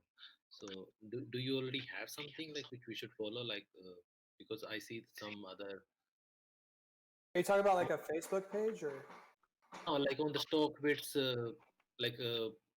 other Discord's members has their own StockWitch admins there, right? Like they for kind of comment on any of the trades or any of the stock. Do you have something like this? Like let's say I have my account at the StockWitch. Do you have some account which represents the pocket stock alerts, not a person in general? If there is, I would like to follow it because I see. Are you saying to post our own personal watch list from our portfolio? In general, do you have any account in the StockWitch as well? Because that's where I see a lot of. Is that StockTwits? Yes. Oh, StockTwits. Okay. So if you have a big following there, I have a big following on Webull actually. Yeah, I think Thomas has 200 something followers. Yeah, on his name is Papa Pumpin' Powell. Yeah. Yeah. But to be fair, those places are also filled with a bunch of people who have followers, and they're just full of nonsense. Yeah, it's true. Yeah, a lot of people post some really fake news type of stuff, and I don't recommend following that kind of stuff. We curate our own watch list based off our own scanners and give you guys advice based on what we think. Be careful of following people on StockTwits and other social media, because a lot of them are pumping up stocks they want volume on so they can exit their position. Yeah, another thing, if you have something, I would like to follow it. Let's say you said we have on the Webull. I mean, I have account on the Webull, so I would want to follow I can post that information. You guys can go ahead and follow that. And I do comment on Webull too. I was commenting on Webull on the spy chat. I think I posted a picture of it where I was like, "This is a bear trap. This is a bear trap. Everyone buy some calls. It's going back up." It was trading at 322. Everyone was commenting, no, it's going down. And then 15 minutes later, it was at 326. I post stuff like that because I know what I'm talking about. And I don't So a lot of people will post a lot of misinformation to guide traders in the wrong way. And that's why I typically don't recommend following stuff like that. Right. Follow whatever we post in here, and you're paying for the premium service, and we give you our honest and real thoughts over here. Right. instead of like dealing with all this other people like leading you in the wrong direction. Like I said, like trading, like 90% of it is mental, and if you start seeing that negativity, it might affect how you trade. You know what I mean? I personally wouldn't trade anything if it's being pumped by someone on StockTwits or Webull. I wouldn't touch it because typically it's too late by then. Yeah, I mean they buy first and then they start pumping, and then I see like the pattern as well. Then they sell it and then they start giving that different information as well. I've actually been banned from using StockTwits because of all the trolling I did on StockTwits. Yeah, people troll a lot over there too, so be careful. Like, what? That's why I typically don't recommend it. And we have a lot of honest traders in here, and just ask if you have any questions. Like, so that's what we're here for. Yeah, I appreciate that piece. Yeah, Hi, I want to learn stock too. Hey, gotta start them young. Okay. You're okay. Oh, and I think one last thing, Thomas. Will you go ahead and answer Antronig's question? MACD. MACD. It's a moving average. Let's see if I can find a good example of MACD. Hold on. MACD. Okay. I found Basically, DB to be really super helpful for me during during those scalps on the regular stocks, because that purple line going over and everything mixed with the RSI, I can usually time it pretty good with those two. So the MACD is a signal, right? So if the MACD crosses the signal, typically you're going to be going up. Let me show you. Let me share my screen. Oh, is it already there? Okay. Yeah, Webull. Yep. All right. So MACD. So you see down here, it's a signal. So don't worry about histogram. I don't even know what that is. But anyway, so you're the MACD, right? So you see this cross here, and it goes up, another cross, and it's going down. But this another cross right here, you see some good volume. So it's just a signal. I don't use that as much. I don't like it as much. I use RSI, and I use a 15-minute chart. That's all I use. Now, I'll occasionally go 1 minute, right? If I'm really scalping, I get kind of nervous. I'm going to start monitoring volume to give me a better picture on the 1 minute. But typically, I'm using the 15-minute chart. Yeah, it's just another indicator that you could go ahead and use similar to like RSI to help you like plan out your trades. Yeah. Now, if I don't have anything in mind, like I don't know, I want to get an idea of a trend. I'll go daily. I'll zoom out, and each candle represents 1 day. Okay. So I'm gonna look, and it looks like, and I was like, look at this, look at that gap. That is insane. You know what I'm doing Monday? I'm buying a goddamn put. You know what I mean? Because that thing is coming down. We're at 97 RSI on the day. Yeah, parabolic rise means puts are coming. There has to be a fall. There has to be a fall. It has to be a fall. So it's gonna be a correction. If this does not crash pre-market and it stays steady, because it looks like it might stay steady pre-market looking at after hours. But if this stays steady and it stays around this price, I'm gonna buy a 423 put, probably like 6 of them. That's how confident I am. And I'm just gonna bank it when it hits 424, 423. I'm gonna sell that shit. And I'm just gonna walk away. But that shit's coming down. Look at that. I'm hoping this does not crash pre-market because I want some of that action. Yeah. And another thing that I like to compare is like, as Thomas mentioned, he uses like 1 day chart, 15-minute chart, 1 minute chart. It's always good to compare like, different times to see like the overall trend. Right? Well, that's exactly. So if you're wanting to enter a position, you want to know the trend. If you're going to enter just to buy the securities, buy stocks. Because I trade options so quickly and so fast, I'm going to use the 15-minute chart because I'm not holding it any longer than 15 minutes. Like I don't want to. I have been burned too many times to know now that I'm not holding an option overnight, and I'm not holding it longer than 30 minutes. Like I need to win. I want to win now, and I'm getting out. You know what I mean? Like. Yeah, don't ever hold options through earnings either. That is literally the worst thing that you could do. People are taking profits. On the same play which you just said, like for Monday, you like as you are anticipating, like it will. What if it go a little bit up, because that will create even more gap, right? Like let's say if it is like hitting 435 in the pre-market, Oh, I don't think And it'll pretty- get there, but if it does, puts are going to be beautiful. So then you like if it is opening at 4:35, then you're gonna like maybe do a put for I will- 4:30 because it's I definitely will- gonna happen. if Apple opens at 4:35 Monday morning, I will put my entire portfolio into a put. Let's Good go. Let's I will, go. I will put my entire portfolio and retirement and everything into a put. You hear his wife? His wife said Yeah. no. I swear to But God, still, I will sell my firstborn son to buy a put. no, but still, we have to watch her for 5 minutes, right? Don't- or No, is at it- that point, if it's at 4:35, you best believe it's coming back down to 4:25, back to reality at open.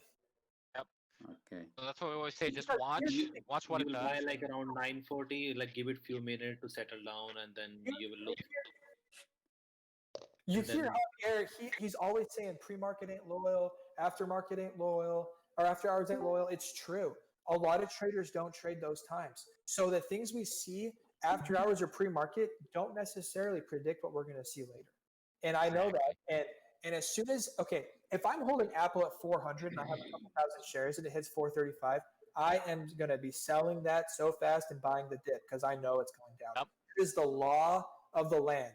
What goes up must come down. And if it goes up that much, it's Oh, coming you down. know, you best believe it's coming down. I mean, same thing like Kodak, right? That shit went up to like 50 or 60 something dollars, and then I all of hope a sudden it tanked. I hope none of you bought that. Yeah, I'm glad you brought Kodak up. Oh, I was to just bring about up to say that before we close out, Jay and I have already committed. We will not be promoting pump and dump stocks in this page. You guys can talk about it. You guys can try them out, but we're not going to put them on the watch list. We're not going to do any of that shit because we're not going to put you guys in a position where it's like, yeah, go buy Kodak at 20. But then what if Kodak didn't make it to 60 and it dropped back down to 5? Then it's all of a sudden it's like, hey, like we messed up. They're unpredictable and they're no fun. And those Yeah, that's- freezes really burned me so bad. The suspensions are no good. Yeah, the halts because like the volatility is crazy and there's too much volume. All of a sudden, like, yeah, it's not fun. And then, you know, I lose out. Heavy. We do Get caught holding bags, right? That's precisely why we didn't put Kodak on our list, right? I mean, like, we might have mentioned it in the Oh. chat, but on the watch list, no. And by the way, one of the reasons I didn't put Kodak on the list because I knew about it. I saw a Twitter post about it, but Kodak had a shit ton of insider trading the day before. 2 million shares were bought from insiders the day before news was released, and that And news that they then- released ended up being a rumor anyway. So, anyway, are there any other questions though before we close out, and we can answer more questions in the chat? I have a quick noob question, and I may have just missed it. So the limit price on the options, that's the strike price that you're either buying or selling, correct? So the strike price. Oh, so the limit price on the option is how much you're offering to pay for it or sell it. Or how much you're asking to sell for it, correct? That's correct. And always go for the mid price. Always sell mid price. We don't actually adjust the premium price. That happens automatically. Is that what it is? No, what happens automatically is the prices of the option of what it's worth. You can personally go into the limit price and you pick what you want to sell it for. I always go for a higher mid to sell to know that for sure it's going to sell. But you have to be quick because stock moves so fast. Oh, so adjusting the limit price manipulates on you. the premium price as well. Is that what That's you're right, saying? because it's times by 100, right? So each option contract is times 100 shares of the underlying security, right? So if you want to sell, let's say mid price, and mid price is 8, that's $800. Yep. So if let's say the spread is 9 and 8. $8 is the bid, $9 is the ask. I'm going to throw in at $8.65 per contract, right? And that's what I'm going to sell at. I'm going to see if they bite. 99% of the time, someone's going to bite. But if not, hurry and adjust it and make that sale because you don't want to be in a position where it's like, oh shit, I'm up $1,000, and then literally 2 seconds later you're down $100. I've seen it. I've experienced it. That's why I don't hold these things overnight. Awesome. Thank you. No problem. So, yeah, go ahead. I have a section too, if you don't mind. I know this is went too long for today, but I want if you can please the next time we do the chat, if you can go like a live trading, like a paper trade, not real trade, just paper trade. This way, like my brain is too small and I have a lot going on with my brain. So I do understand only with live examples. So if a paper trade will work, like you can do it, that would be great, please. Well, I think what I'll try to do is I'll screen record while I'm trading, and I'll That's take what the trade. Yeah, if you screenshot it or record it and just maybe even just what you do throughout the week. I'll and try have to a screen call. record. Yeah, Cool. I'll screen record an options play that I do, and you guys can Yeah. watch me buy it, and then you guys can watch me sell it. All within 15 minutes. I mean, yeah, that would be awesome. Yeah, that would be great. And if Now you you have to keep in mind though is that that would be very hard for me because of the timing of everything. Because I don't know when I'm really going to enter. I don't know when I'm going to exit. So it's, you know what I mean? It's hard to time it because I'm very quick, very, very fast. yes, And yeah, another that's thing right, about because like you do day trading. trading. That's why, yeah, definitely, it's gonna be hard. We're not allowed to do day trading because of the 3 times. So my account is not $25,000, so that's not an option for me.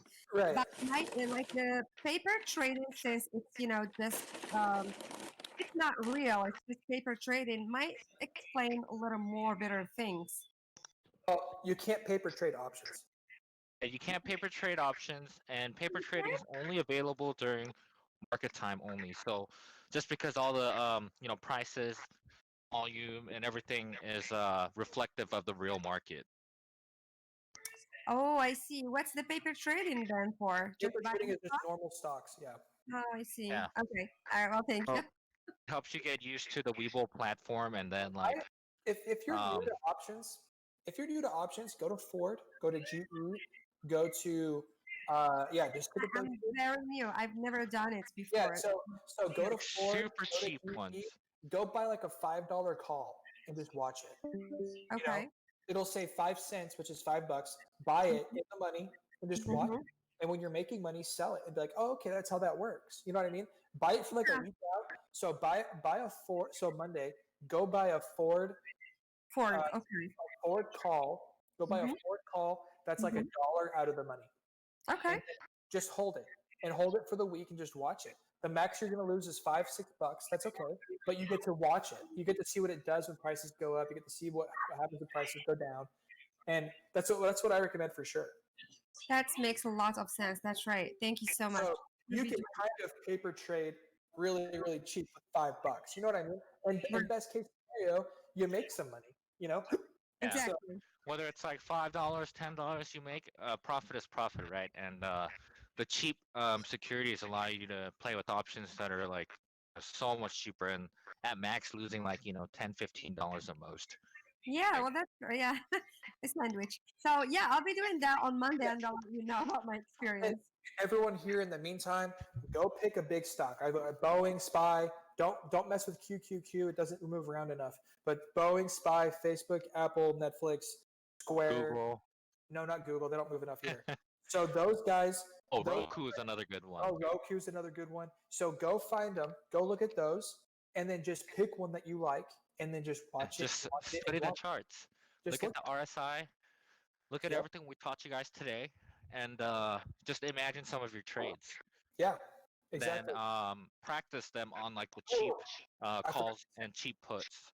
I forgot to say, what you need to do as well is watch the options chain as you watch the stock. Does that make sense? So you want to watch the option chain. Pick a strike and watch the price fluctuate as price goes up or price goes down, whether it's a call or a put. Just watch that strike and see what happens to the moving price. Does that make sense? Just watch. Just monitor it, and you'll be like, okay, I understand a little bit how it's moving now. You know what I mean? And like me personally, I don't like to buy like for example like calls on an uptrend because the premium is going to be like too much.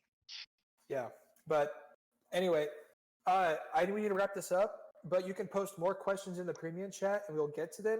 But we appreciate all of you guys, and we really enjoyed doing this live stream with you. We'll have more to come. Maybe we can do this like a once a week thing, depending on what's going on. Like But once every weekend or once every 2 weekends, just depending on like exactly. everyone's availability, feedback. If you have any suggestions, feel free to throw it out there. We'll take everything into consideration and see what happens. So I think Thomas wanted to cover one more topic. Maybe that can be for the next week when he asked. Yeah, like, we'll go over. If we have more than 100 stocks, like Well, I think. I personally want to get into selling covered calls and selling puts. There was something I wanted to get into called the triple stream income, and it's how you can sell puts to buy stock and then sell calls to sell stock, and that gives you three different. You profited 3 times on one trade, but we'll get into that next time. It's not a rush, and we just want you guys to start toying a little bit with buying puts, buying calls, and selling and all that. So practice that, get into it, watch the options chain, and we'll go over you guys' wins and losses next week with it and answer any questions. But what's that term called? Like, so we can do own study before the next week if we look into selling covered calls. Covered calls, okay. Covered calls, yep. All right, well, hey, we're going to close this out, but we appreciate all you guys. And I had a great time talking with everybody. But go ahead, we'll continue the conversation a little bit into the premium chat, but we will definitely do this again soon. Thank you. Thanks, All guys. right. Really appreciate you guys take care and let us know if you guys have any questions. And again, your success is our success. So appreciate all of you guys. And hey, don't forget the referrals. We're giving away $100 at the end of every month, and when we hit milestones, we'll be giving away big. So, all right. Thanks, guys. Okay. Easy. Good one. All right, take care. Bye bye.